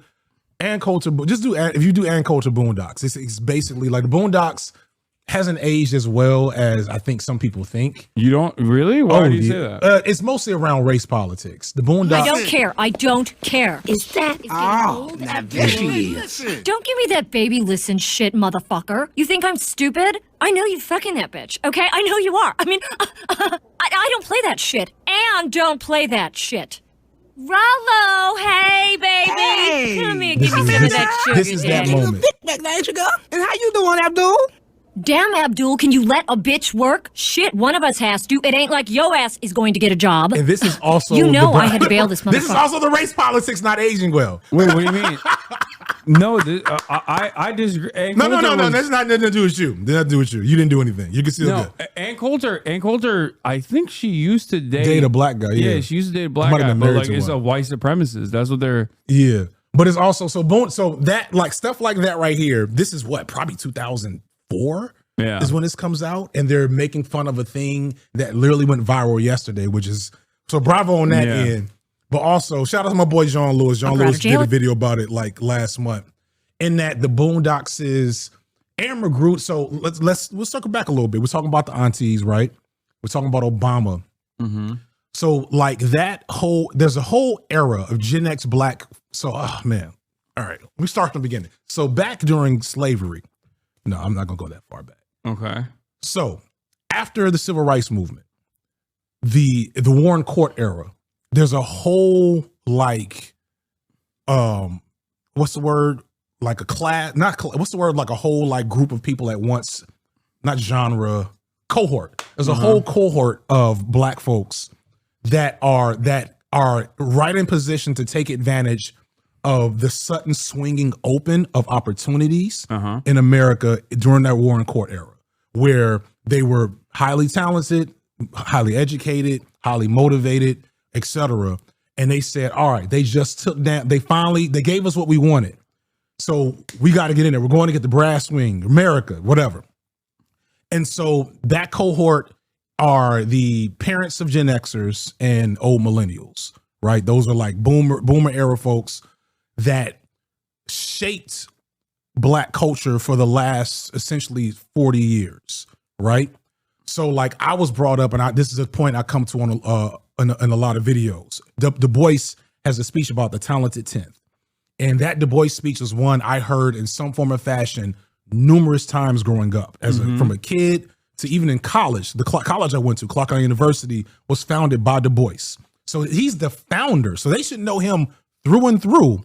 And I will always hear this talented 10th story. The talented 10th story is basically saying, we need 10% of all the black people to go out there and achieve and do good, and essentially trickle down economics. We get freedom and liberation. Now, what everybody always leaves out is that Du Bois rejected that later in life. He wrote an essay called The Guiding 100th, because he said, you black bougie Negroes are losing your fucking minds, and you're not doing anything to actually address the problem. Yeah. You were race conscious, not class conscious, right? But the rhetoric is already stuck in. Shout out to Black Power Media, my mentor, Dr. Jared Ball.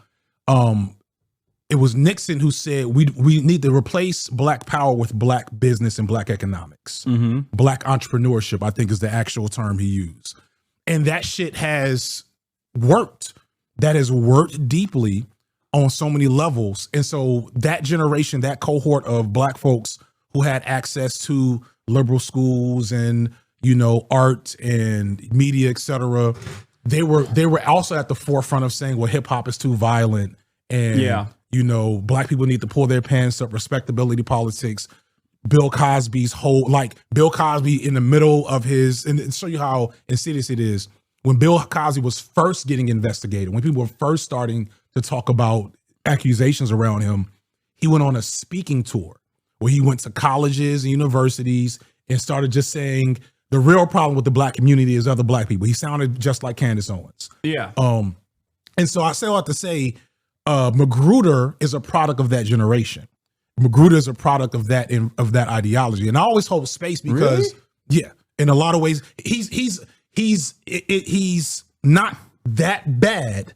But if you know the language and you go back, like, trust me, you get some of the peers I've been helping the platform to go back and watch. Even if it's a scene like this is playing into a lot of not so nice stereotypes around the type of black man to be with an Ann Coulter. Yeah, I mean, Riley is like the perfect. No, Riley was good. It's not Riley. Like, Riley is still Riley's still good because he crosses the line twice, but I always thought he was a leftist. Like, I always assumed that he was. You're talking about Huey. No. I'm talking about Magruder. Magruder is a leftist. He is a leftist, but like you know firsthand, leftists don't always have the best race politics.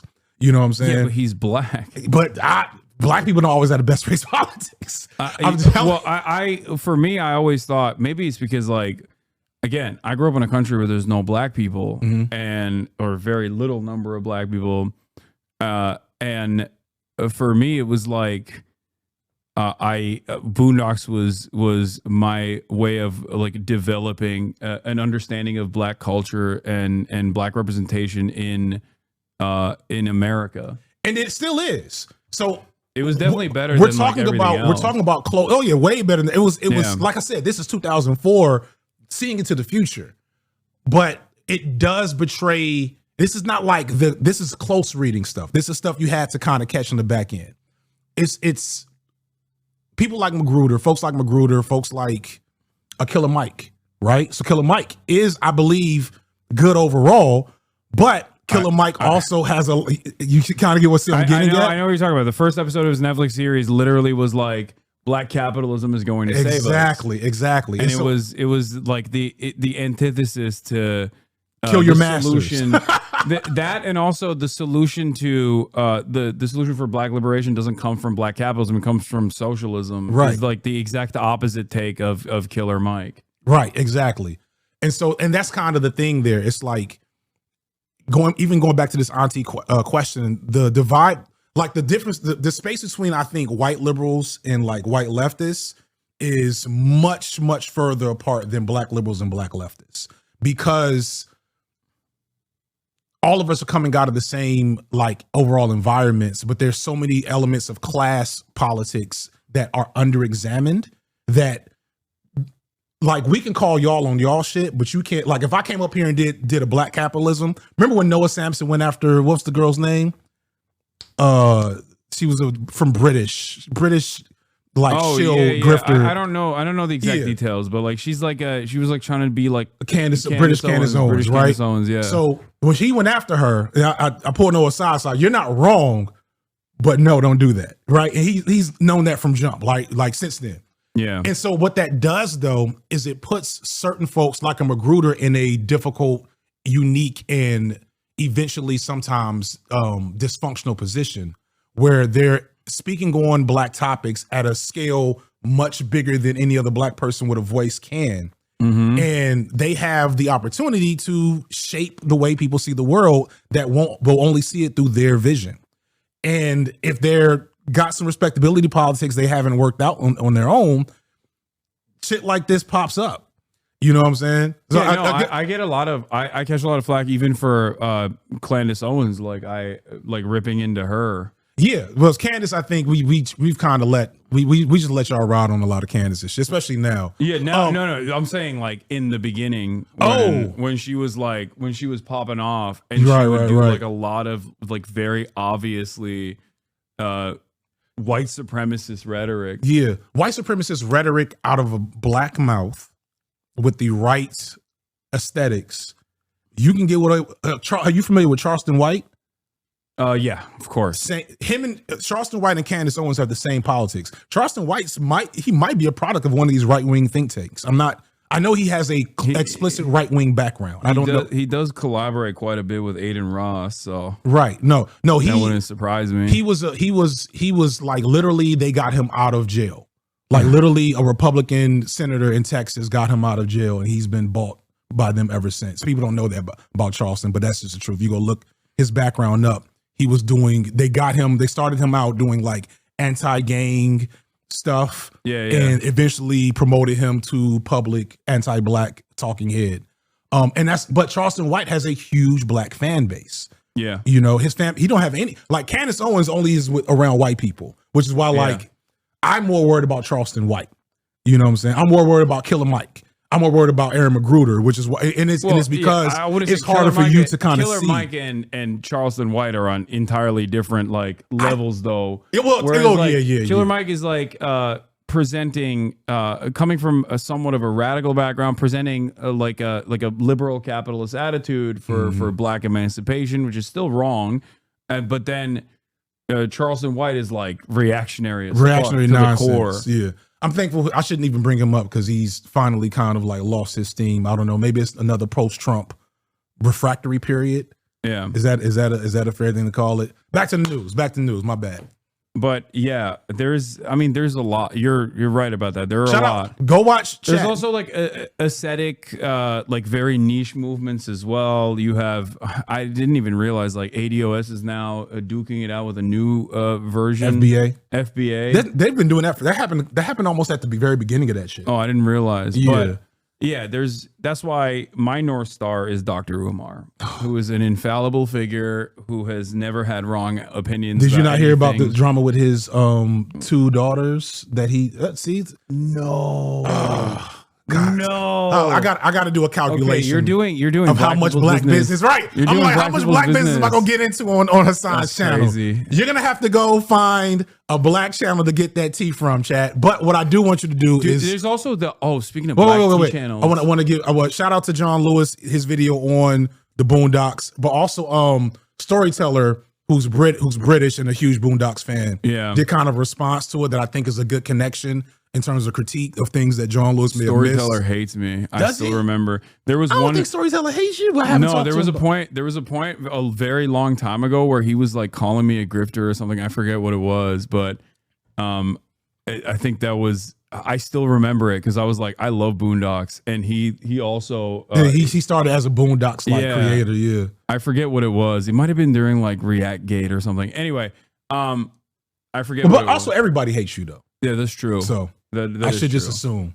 Yeah, who doesn't hate you at this point? It was over your house. Oh yeah, he was. What was it? I think he was like, this guy's a fucking grifter because he has a house. It was like one of those things. I'm gonna message him on the back end, see if he's softened. Yeah. But if he hasn't, that's fine too. I only know a handful of people whose opinions I respect that hate you as much as everybody else does. Yeah, and so like I think that's a good sign. A good sign. Mention Christian Walker. What do you mean? Was it over Christian Walker? It could have been. I think it was. What happened to him? Where's he at? He's woke now. Not really, but like his resentment towards the Republican Party came to like this boiling point because of how much he hates his dad. Yeah, and for good reasons, obviously. And then that turned into like almost hating his dad for the right reasons, and even hating on his dad for political reasons. Right. You know? What do we do with the anti? Because like I've seen, especially with black folks, there's a creator. I don't remember his name, but he popped up for me a couple of times, and he's a anti-SJW black guy, which is already it's hard for me to look at you straight like as a normal person if you were a black anti-SJW person, but he was, and now he's a centrist liberal. Who is this person? I don't remember his name, but he's British. You said? No, he's black. He's black. Somebody in the you chat. Need to be British and black. Well, he said no. He's American. Nah, he's black. Sorry, Storyteller. Sorry, the Storyteller. Sean the Black says Rashad Crenshaw. Rashad Crenshaw. Yeah.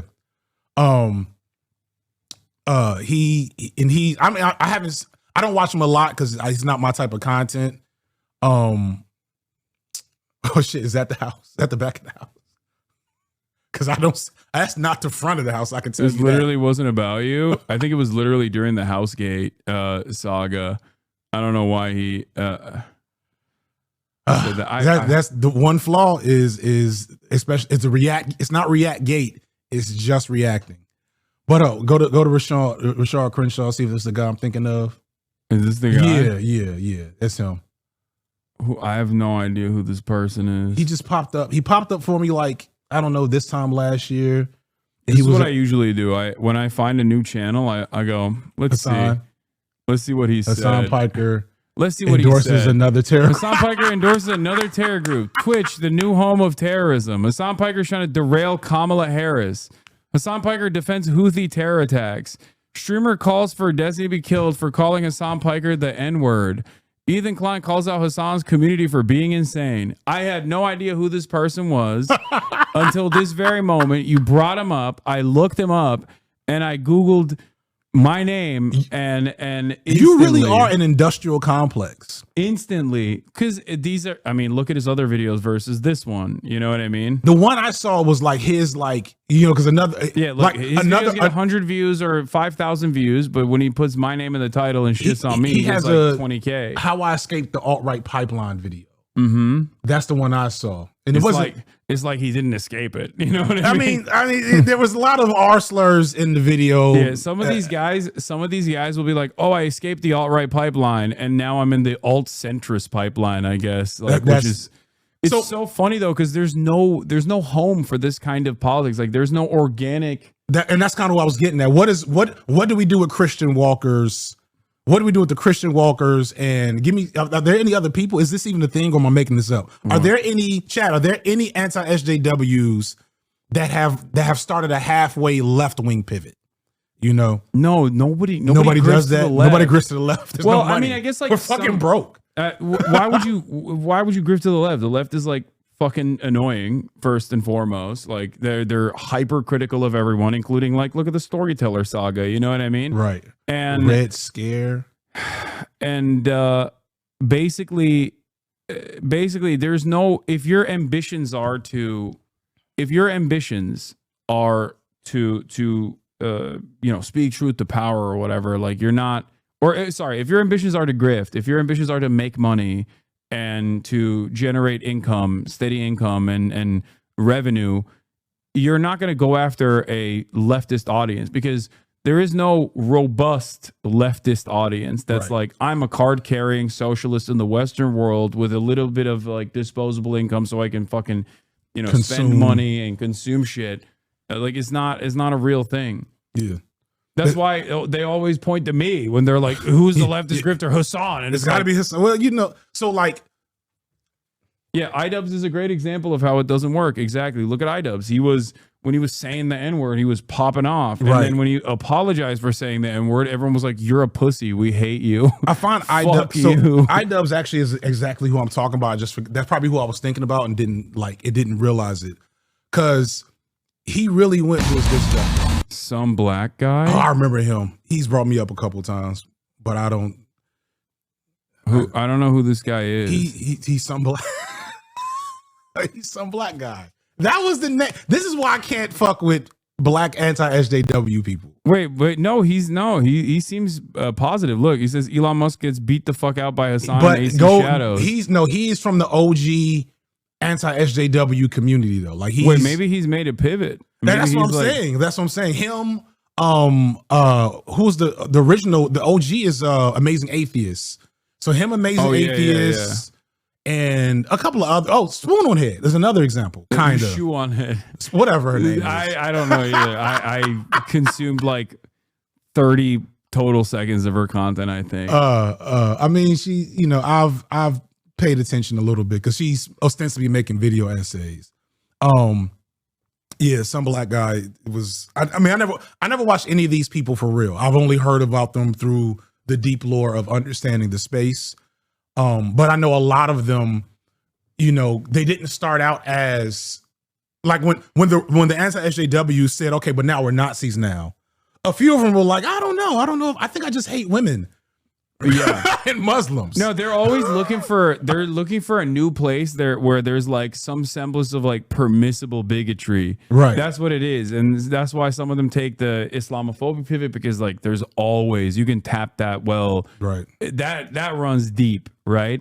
For I think Abba and Preach, they went for the transphobia angle as well. They sometimes like manage their positions real well in terms of like they go after like the fresh and fits of the world, but then also at the same time they're like, I'm gonna spend a lot of money on and a lot of investment, a lot of time commitment to like the 12 trans athletes that have ever fucking partook in sports. I'll give them credit, even though I don't fuck with Abba at all because of his Destiny dick riding. But he actually dropped them, right? Well, now after he's a sex pest, he dropped them. Like he doesn't get credit for that in my book. Yeah. Well, I think Well, I guess it could be worse. The depraved nature of online content, I will give credit to someone for being like, okay, you were doing revenge porn on like all of your partners that you called orbiters. Like that's fine. I think weirdly enough, like there's a shit ton of people who there are shit ton. I am forgetting that. It's freaky as fuck out here. But also, the food is here.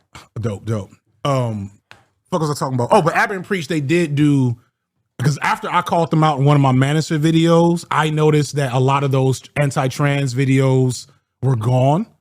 And then it feels like they've slowed that down a bit since then, but I haven't paid as much attention to their content. I think they're just kind of doing general pop culture. Look at this weird person. Usually it's a woman. All right, this is the real So it's interesting because like I said, they managed that position. Like they didn't dive so far into the fucking like, because that pivot, if you go far right, you're gonna eventually start talking about Jews. Yeah. And that's precisely what happened with Fresh and Fit, Fed and Fat, where they started doing that. I got invited. Shout out to Sisyphus. I'm gonna respond to your email because I got invited to the same thing. They got invited to Oxford to talk at some type of thing in Oxford. I got invited to, and I is it Oxford in England? Yes. I got invited to. I didn't know they were coming, but I denied it just because I didn't want to go back to England because I had just I got an email from them like 2 days after getting back to the States, and I was like, I'm not getting on another 12-hour plane. Is this the thing? Wait, where's the shish kebab?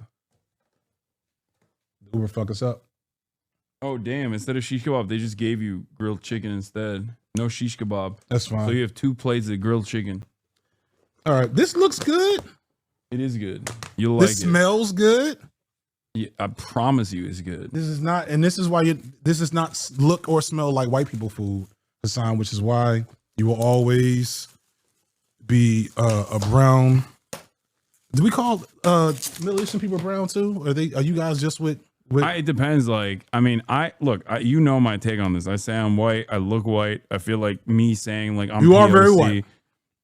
I can't. Yeah, when I try to dance, you can really. I mentioned West Side Gun earlier in the chat. I know West Side Gun. The chat was like somebody said Hasan is so far from West Side Gun. There's an aircraft carrier between. Yes.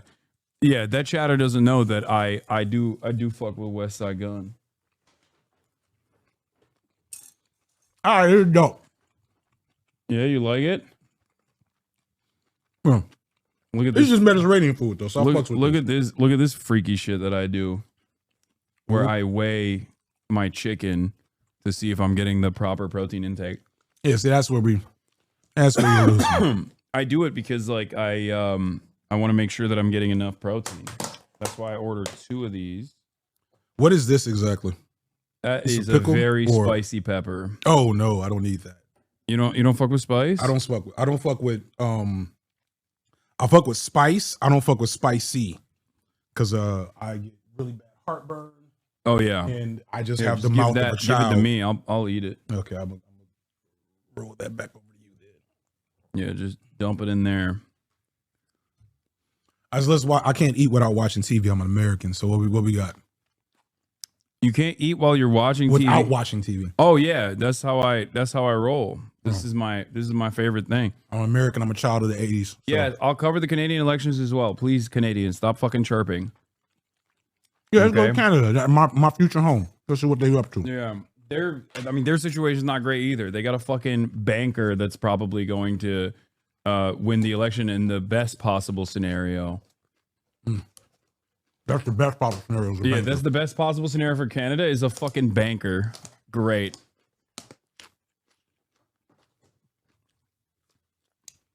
Worst possible scenario is a Trump dick rider that wins with all the animosity against Trump, which would mean that like all these dudes actually do love the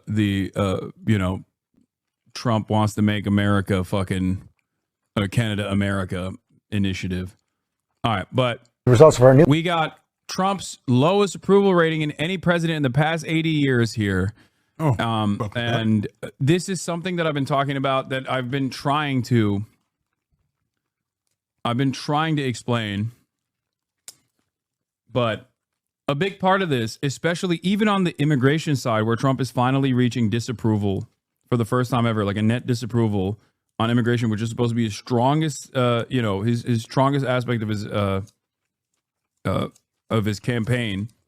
The reason why is because finally the Democrats have made a big fuss about it, and the media started covering it, And eventually, once the media started covering it, people were like, oh my God, I had no idea. This shit is depraved. This shit is fucked up. And that's precisely what I said would happen. And that's precisely what I was. Those aren't spicy. Yeah, it's just a tomato. Oh, you don't fuck with tomatoes. Okay. Heartburn. Tomatoes give you heartburn? Yeah, red sauce gives you heartburn. Damn. Not yet, but give it some time. Keep sitting here in this chair. I mean, yeah. 40 hours a week. I hope not. Every single thing, he has fucked up basically every single goddamn thing, from immigration to foreign policy to trade to lowering costs of goods, all this stuff. And, some Democrats have at least like pushed the needle, pushed the conversation in an appropriate way. And therefore, media is covering it. And therefore, lo and behold, his approval ratings are going down on that front, too. And I'm glad that they've done that. New poll on President Trump. As we approach the 100-day mark, he has the lowest approval rating of any president in the past 80 years. Chief White House correspondent Mary Bruce has the story. Good morning, Mary. Good morning, George. Well, our new polling shows that the president is facing real challenges as he hits the 100-day mark with historically low standing for a president at this early point, even on the issues that helped propel him back here to the White House. This morning, as President Trump approaches his 100th day back in office, new warning signs about how Americans are viewing his work so far. Just 39% approving of how he's handling the job, according to our new ABC News Washington Post Ipsos poll. That's the lowest 100-day approval rating of any president in the past 80 years. Fake polls. On the economy, Trump promised to lower costs and boost growth, a message that was key to his victory. I will instruct my cabinet that I expect results within the first 100 days or much sooner than that. Now, 53% say the economy has gotten worse since Trump took office, with 72% saying it's very or somewhat likely his economic policies will cause a recession. Fears fueled by the president's trade war. The backlash now felt across the country at explosive town halls. Overnight in West Nyack, New York, Republican Congressman Mike Lawler getting an earful. This was awesome. And when you look at, for instance, Europe has price controls on U.S. prescription drugs. Blah, blah, blah. The president is eager to prove his trade policies are paying off, telling Time magazine he's already made 200 deals, despite there only being 195 countries in the world, though he wouldn't say what they were or which countries are involved. Our Martha Raddatz pressing the Treasury Secretary.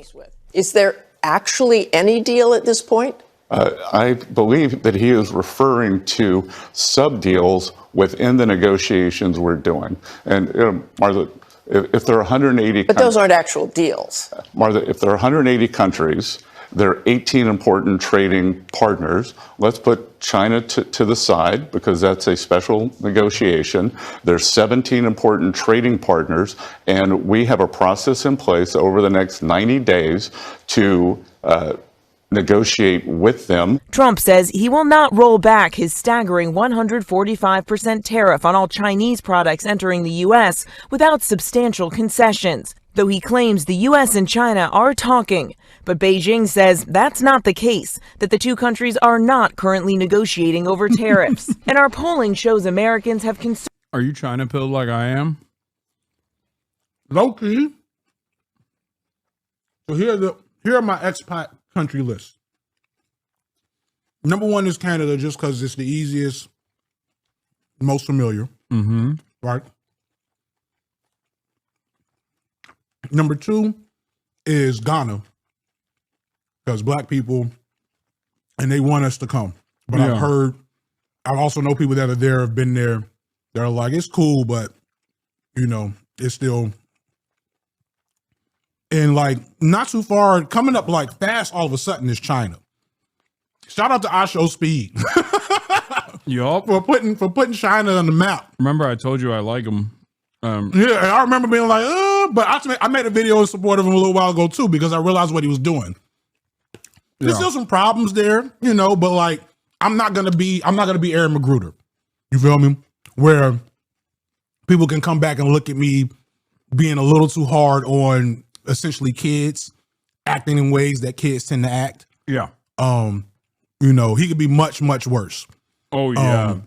And I've seen that. So no, the environment that he literally grew up in, he could have been a psychopath, dude.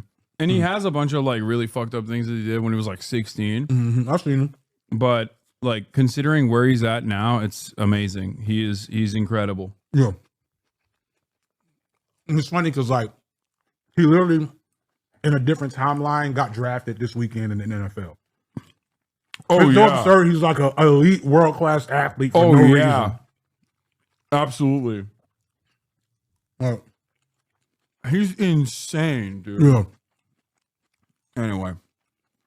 Concerns that extend far beyond the economy. When it comes to the courts and key rulings on cases like immigration, 65% say the administration is trying to avoid complying with federal court orders. 62% saying they don't think the president's administration respects the rule of law. Despite all this, Trump still has an edge over Democrats. Chatters are asking what your criticisms of iShow Speed are like in like, you know, current iShow Speed, and I assume his Unc doesn't like Speed barking at babies, probably. The barking actually doesn't bother me much. Speed still does this gag where people do racist things for him and he acts surprised. And that just annoys me. That's yeah. And like the first couple times I it feel was like funny. he's gotten better at that too, though. No, he did it like 10 times in China. No, but I'm saying that like back in the day he would lean into it. In comparison to what he does now, where he's like, at least like. Now you could interpret it. Sorry. Now you could interpret it as him confronting it in some fashion or making it. Because like the thing that I often forget is that like 85% of white people don't realize racism is a thing still. Yeah. And so when he does that, it does in a sad way educate his population on how it is to be black and alive and not around black people in any given moment. Yeah. As you're going to be confronted with weird microaggressions. But that was kind of my point. It's a double-edged sword because we can get into the Shedeur Sanders shit. Like the ultimate goal is for black people to just be able to be normal, right? And have a normal bell curve of expectation and behavior. I don't want it to be where it's necessary for every black person to be on a rigid aesthetic moral code as to not hurt efforts for liberation, make us look bad, you know, shit like that. Like I don't really want that. So I want it to be, because iShow Seed is basically in my video I compared him to Tom Green, right? He's basically black Tom Green, right? Or young and blacker Eric Andre, right? Mm-hmm. And Tom Green's able to get away with it because he's white and Canadian. Eric Andre is able to get away with it because he's biracial and speaks, you know, and presents a certain aesthetic that is less threatening. But iShow Speed looks like he could play for. He probably has a Ohio State University scholarship still waiting on him if they're watching his stream. Yeah. So that makes it so anything he does is going to be amplified by the politics of race to be more negative. And so I know that as a 43-year-old who's read all the fucking books and worked in schools and did all this shit, I know that there's a harm to some of the behavior he does, regardless of his intent. But I refuse to be in the camp of black elders who can only engage with young black people around how they're harming the cause. You see what I'm saying? Who that's their only thing they say to young people. So like if I knew Speed in real life, they got me in the chat. So if I knew Speed in real life, I might pull him aside and be like, hey, here's a better way to do that gag that's a little less, you know, regressive.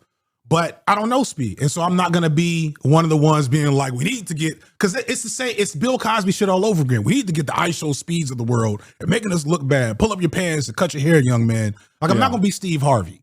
You know what I'm saying? And so yeah. So I fucks with Speed, especially for exposing me that China's kind of dope.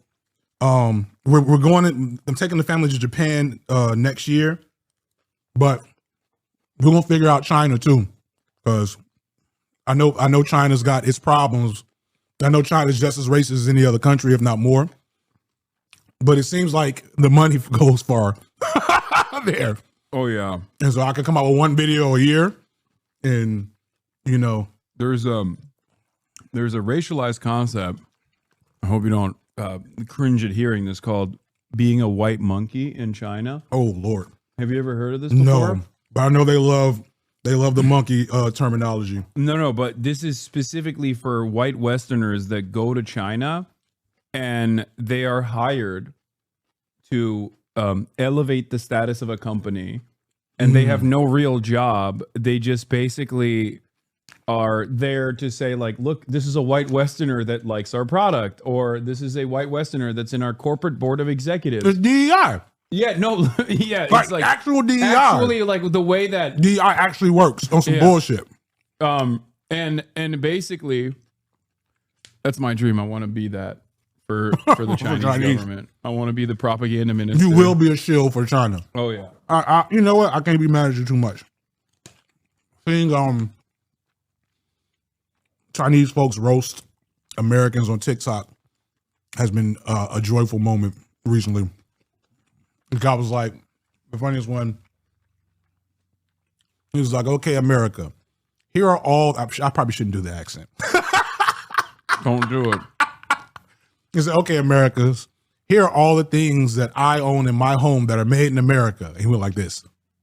Yeah. Oh yeah, Not I a saw single that one. fucking thing. You know. All right, so how many calories did I just eat according to your macros? You didn't eat had any the of the rice. You had the rice too, but it depends. If you eat both of the chickens, it's that's why I weigh mine. Like mine is 19 ounces, so it's gonna be 19 ounces of straight white chicken breast grilled. So I don't know what the fuck that is, Hasan. I mean, I will look it up on my app. I have an app for it. Got you. Counting calories afterwards. Because I'm gonna save that for you, because I'm going out to eat later, and I don't want to OD on. Still very good. You see, so chat, like, no, in all seriousness, this was delicious, as you can see. Shout out to free advertisement for whoever the fuck this was. Yeah, I don't leak it. I don't reveal my. Yeah, right. I don't reveal my places. I gatekeep. No, I'm not mad at you. Yeah, it is delicious though.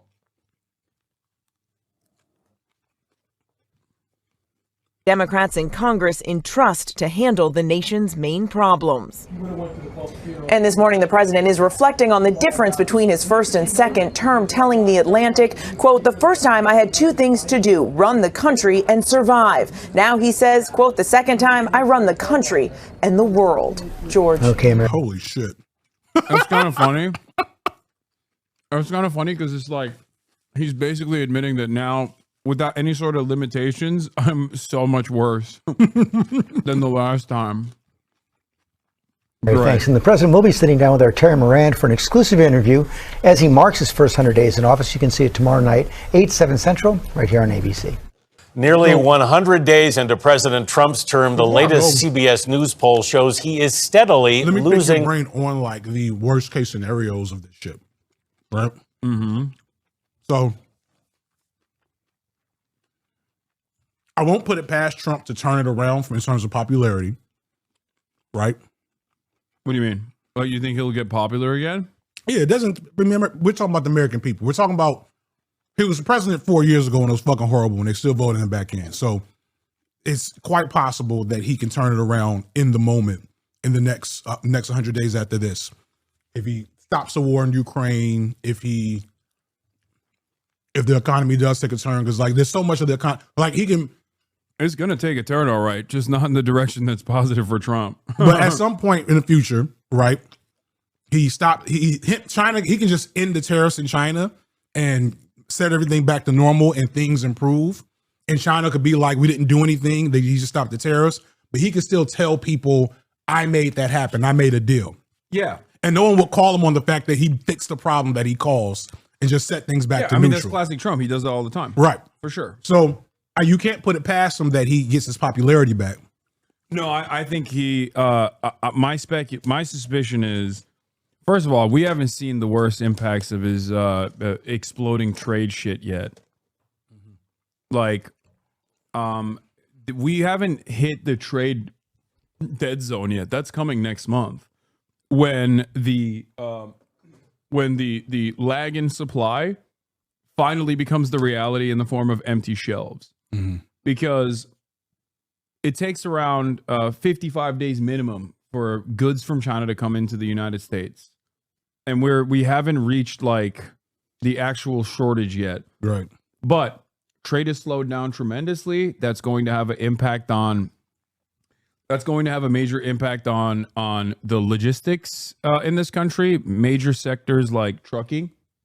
The Atlanta's the home of the truckers. Yeah, stevedores and all the people that are like longshoremen that work the ports, they're cooked. There is going to be downscaling everywhere in the supply chains. Then the grocery stores. Then all of these layoffs, which some of which are happening already, like Subaru, I think. Know. Go ahead. Factories are going to start pulling out because they're like, well, parts are too costly for us to manufacture in the United States of America anyway, so we're just not going to do that anymore. And that basically is going to create an environment of instability when people start really recognizing the downturn. Because right now the markets are acting as though there's nothing wrong. Like, right. I mean, yeah, there's a little bit of instability, but like the severe collapse that is still coming, they are simply not looking at all. And it's like kind of shocking to me that like even retail traders or not retail, sorry, even institutional traders are not factoring this in. And so with that in mind, right, with that in mind, as things get really bad, people get more desperate and shit gets realer.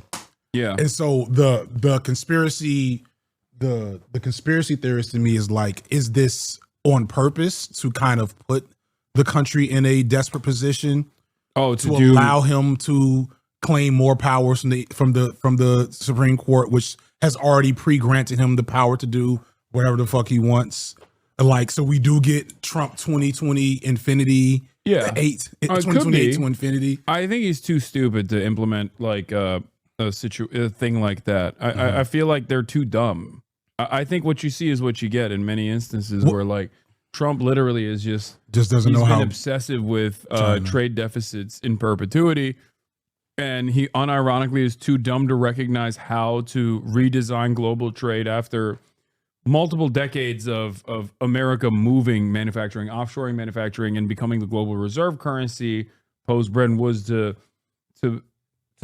get cheap goods and become the global reserve currency as a consequence of that. Right. Like that scheme was designed by the United States of America. Right. I think he genuinely wants to change that because he has a real national security concern with respect to China shutting off the manufacturing faucet. And that's an understandable national security concern to have if you are desperately trying to gear for war against China. Because as the Chinese government did, you can just say, okay, well, there are some key resources that I will no longer send to the United States of America. And they have a damn near monopoly on the procurement of these natural resources, rare earth minerals that are necessary for defense, that are necessary for virtually everything, right? And more importantly than the procurement, which you can, go to Congo and cut a side deal if you want to, right? But you can't build a refinement processor, like a refinement facility in the short time necessary for all of these like goods that come into the United States of America. And China currently maintains a monopoly on the refinement. Right. Yeah. People in between my glazing of China, let's not forget that Elon ain't got nothing on. Elon's dad, I should say, doesn't have anything on insert whichever Chinese mega corporation is pulling all the cobalt out of the Congo. The Congo would be, if Wakanda was a real place, it'd be in the Congo. That's how valuable their land is. And for the record, like Chinese ownership over these natural resources have not necessarily been bountiful for the people of Congo either. Not at all. It's just that they are a far better ally to many African nations than the West has been historically because they didn't do chattel slavery. And also, it's not built into their like social fabric of the way they see themselves. They didn't do chattel slavery, and they offer significantly better loans as opposed to the World Bank and IMF. So these guys are like, yeah, fuck yeah. And they don't even like try to do destabilization as long as we play ball. The destabilization happens anyway, though, because of the nature of like enduring cultural aspects that they're enduring cultural conflicts that they create that they're indifferent to. Yeah. But we're getting off topic because I got to get out of here so I can take a nap before I go meet with some folks. So like the irony is, so what you're saying kind of confirms to me in my head is he's low key accidentally destroying Western hegemony. Like American hegemony may not survive his presidency. You know what I'm saying? Yeah, I think he's accelerating America's demise. I think it's an inevitability because of supercharged capitalism. But I think Donald Trump is accelerating the inevitability, accelerating the demise of the United States. Yeah. Because of how he's gone about trying to offer a lifeline to the continuation of U.S. empire. What he's trying to do is, in theory, what he's trying to do is actually smart. It's just in practice, there's no way of doing it with a capitalist framework. Right. If you wanted to defeat China and become a manufacturing hub, you would unironically have to have a command economy like China. But that would require a complete reversal of like what America stands for on the global stage as the defender of capitalism. Right. So they're not going to do that. And even if they were to magically overnight turn into China, there's still a tremendous amount of factory building and a robust infrastructure that you have to build, like a manufacturing base that you have to build, and training that you have to do for the American labor force. Right. That would take at least a decade to fulfill. And Trump is not going to do any of that, clearly. He just wants to get promises from wealthy friends of his, wealthy benefactors of his. And then that's good enough for him to be like, oh, I'm getting $7 trillion of investment, which is a fucking lie. So yeah, that's the major issue. I think that like we're heading down a really scary path. And I don't think it's because Donald Trump thinks like, oh, I'll use this economic instability to my advantage to do. So it's not even like martial law. We're giving him too much credit in terms of like him trying to be a dictator, which I don't think. Like way back when I was like, he's probably not going to run again because I don't think he actually likes having a job per se. You know, but I also, you know, obviously I was wrong about so many things, but I do still like think there's a kernel of truth in the fact that his goal isn't so much the power of the presidency and of being the God King that the Christian nationalists want, right? Yeah, I mean, but he's narcissist. He's like going along with, he likes the power for sure. It's not that he likes being president, but he likes the idea of being dictator for sure. But I don't think he has enough foresight to set acts in motion to achieve that. He's not Machiavellian enough. Yeah. But he is still Donald Trump. I'm about to hit my Uber. Chat, okay. before I hit this Uber. Don't show your don't show your phone to the camera. Make sure. Yeah. I don't know if I did. No, it's all good. Don't worry. It didn't, but I'm just warning. Chat, before I roll, follow me on Twitch. I'm on Twitch now. I don't stream as much. So do that. Shout out to good sell. Yeah. The Twitch thing is like I'm just trying to create a more robust multiple streams of content to farm myself a little bit more. Because I want to be able to take longer breaks in between videos. But financially, that's unless I get a Kendrick Lamar Drake beef video every 3 months, that's just not realistic.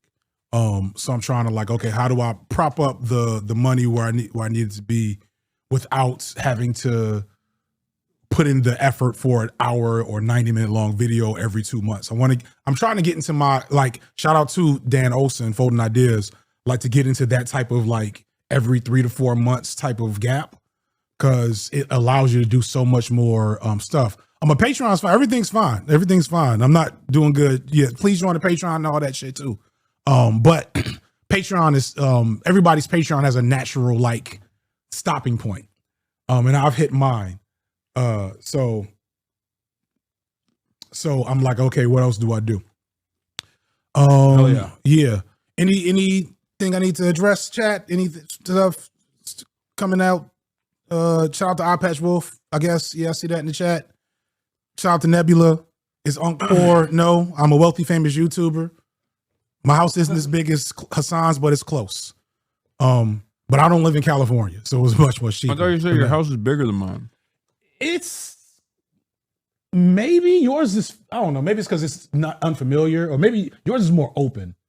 Like this is definitely a guy's house, whereas like I wanted to make sure there was a place where I knew the kids would be. I have a question for you. Yes. Black culture question. Oh, okay, you get one. Do you know the Crash Dummies podcast? No. You might have seen their TikToks. Possibly. And the really funny guy, one is kind of like brolic, one's kind of They're both pretty brolic, but yeah, they're hilarious. They're I've seen them before. Mike and Pat. Yeah, I think I know. Good friends of mine. And Mike was telling me that black people never go past a certain point in a house unless they're like directly invited. That's what he said. Because he was like, I've never seen your backyard, and I was like, bro, you've been here so many times. And he's like, I've been here twice. Where have I been? You've only been here in the bathroom. So I'm asking you, is that a real thing? Yes, that's a real thing. That's a real. It's. Listen, it's a whole different. We'll get the sinners some other time. Which is that was the other thing I wanted to bring up before you leave. The one of the funniest aspects of Sinners, one of the best aspects of Sinners was like the classic trope in horror is that the black guy dies first, right? Mm-hmm. But in real life, I feel like, especially in like black culture, it's like because of the skepticism that you have at all times. Skepticism. The only thing we don't have enough of maybe is guns, and because guns are expensive. But the skepticism, the communal aspect of certain environments and neighborhoods, like the quickness that black folks will hate each other's guts, and like as soon as a unifying force comes. Instantaneously. But that's what I loved about the cornbread moment where he comes back and they're like, in a normal trope, in a normal horror movie situation, you see the white girl got back in easily. Yeah. And the white girl going, there's so much, the Sinners video, I don't know when it'll happen. I'm people here. Or maybe not. I haven't even confirmed my fucking pickup. Yeah. Well, there you go. Now you got to talk about Sinners. So the Sinners video, I don't know what'll happen because I got a Beyonce video coming out, I got a Lupe Fiasco video coming out, and then I got to figure out when I'm trying to drop Tyler Perry at the end of the year. So like I don't want to do more than 3 videos for the rest of this year if I can stand it, but we'll see. But so I don't know when I'll get the Sinners, but there's so much stuff there. Yeah. It's not like Black Panther where there was a whole Pan-Africanist message, a flawed Pan-Africanist message that everybody missed. So I don't think it'll be that. But just like the white girl being the way that they fell, right? Is I gotta look more into Kugler and like where that came from. Yeah. That is historically a thing, right? Where we see like the white women as a endpoint for black men when they because white women have always represented to some black men like I've made it.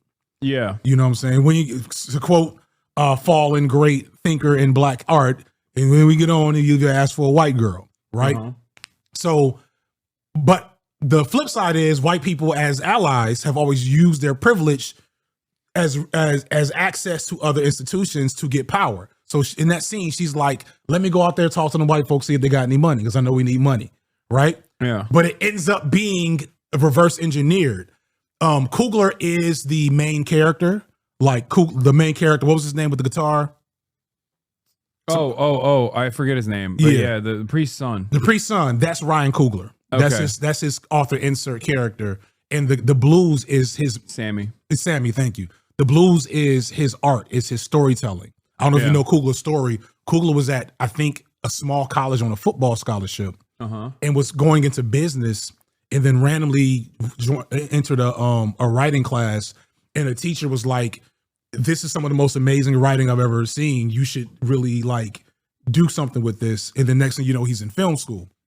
But Kugler is probably a little too real for Hollywood. He's doing the opposite of Shedeur Sanders right now, which is like, I know these white people don't really want me here, so I'm going to play this game very masterfully. The end of Sinners is a message to Disney, because how many white people have how many white people have Wakandans killed in 2 Black Panther movies? I don't know. None.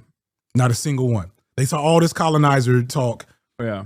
But they're running around with the dude from the CIA. That's what I thought was like lame about Black Panther. Yeah, and so am I just not gonna get he also it almost feels like he's breaching containment, like he's trying to hold himself back. But even in Wakanda, where he makes a villain figure that is otherwise somewhat cooler than the main character. Yeah. Like he has to force Killmonger to behave in completely absurd ways in order to make him a villain. Yeah. He did that with Killmonger, and I would say like even with Namor. Namor. Well, I was gonna say even with the Smoke out of Smoke and Stack, like him coming back and like surviving almost leaves you with the question like, was it better overall? To just do the vampire shit? Yeah, to become a vampire. I had the same debate with some black folks last night or the like, other is night. it better to be, because that's like a really interesting question. But the vampires also represent like the perversion of black art, right? Mm-hmm. But making the vampire the main guy, an Irish and also formerly colonized person, it complicates it. And I don't know where I'm gonna land on that because he was like, because I feel like he used that as an alternative. He used that as an opportunity to like gain access. Yeah. To like make a convincing message. It'll be interesting. I'm waiting to hear other people's takes too, so I can help refine my own. Because I'm not sure where to land with that. Because I thought I understood it until that very end scene. But my people out here. All right. Peace and blessings, chat. Till next time. All right. Seriously, take care.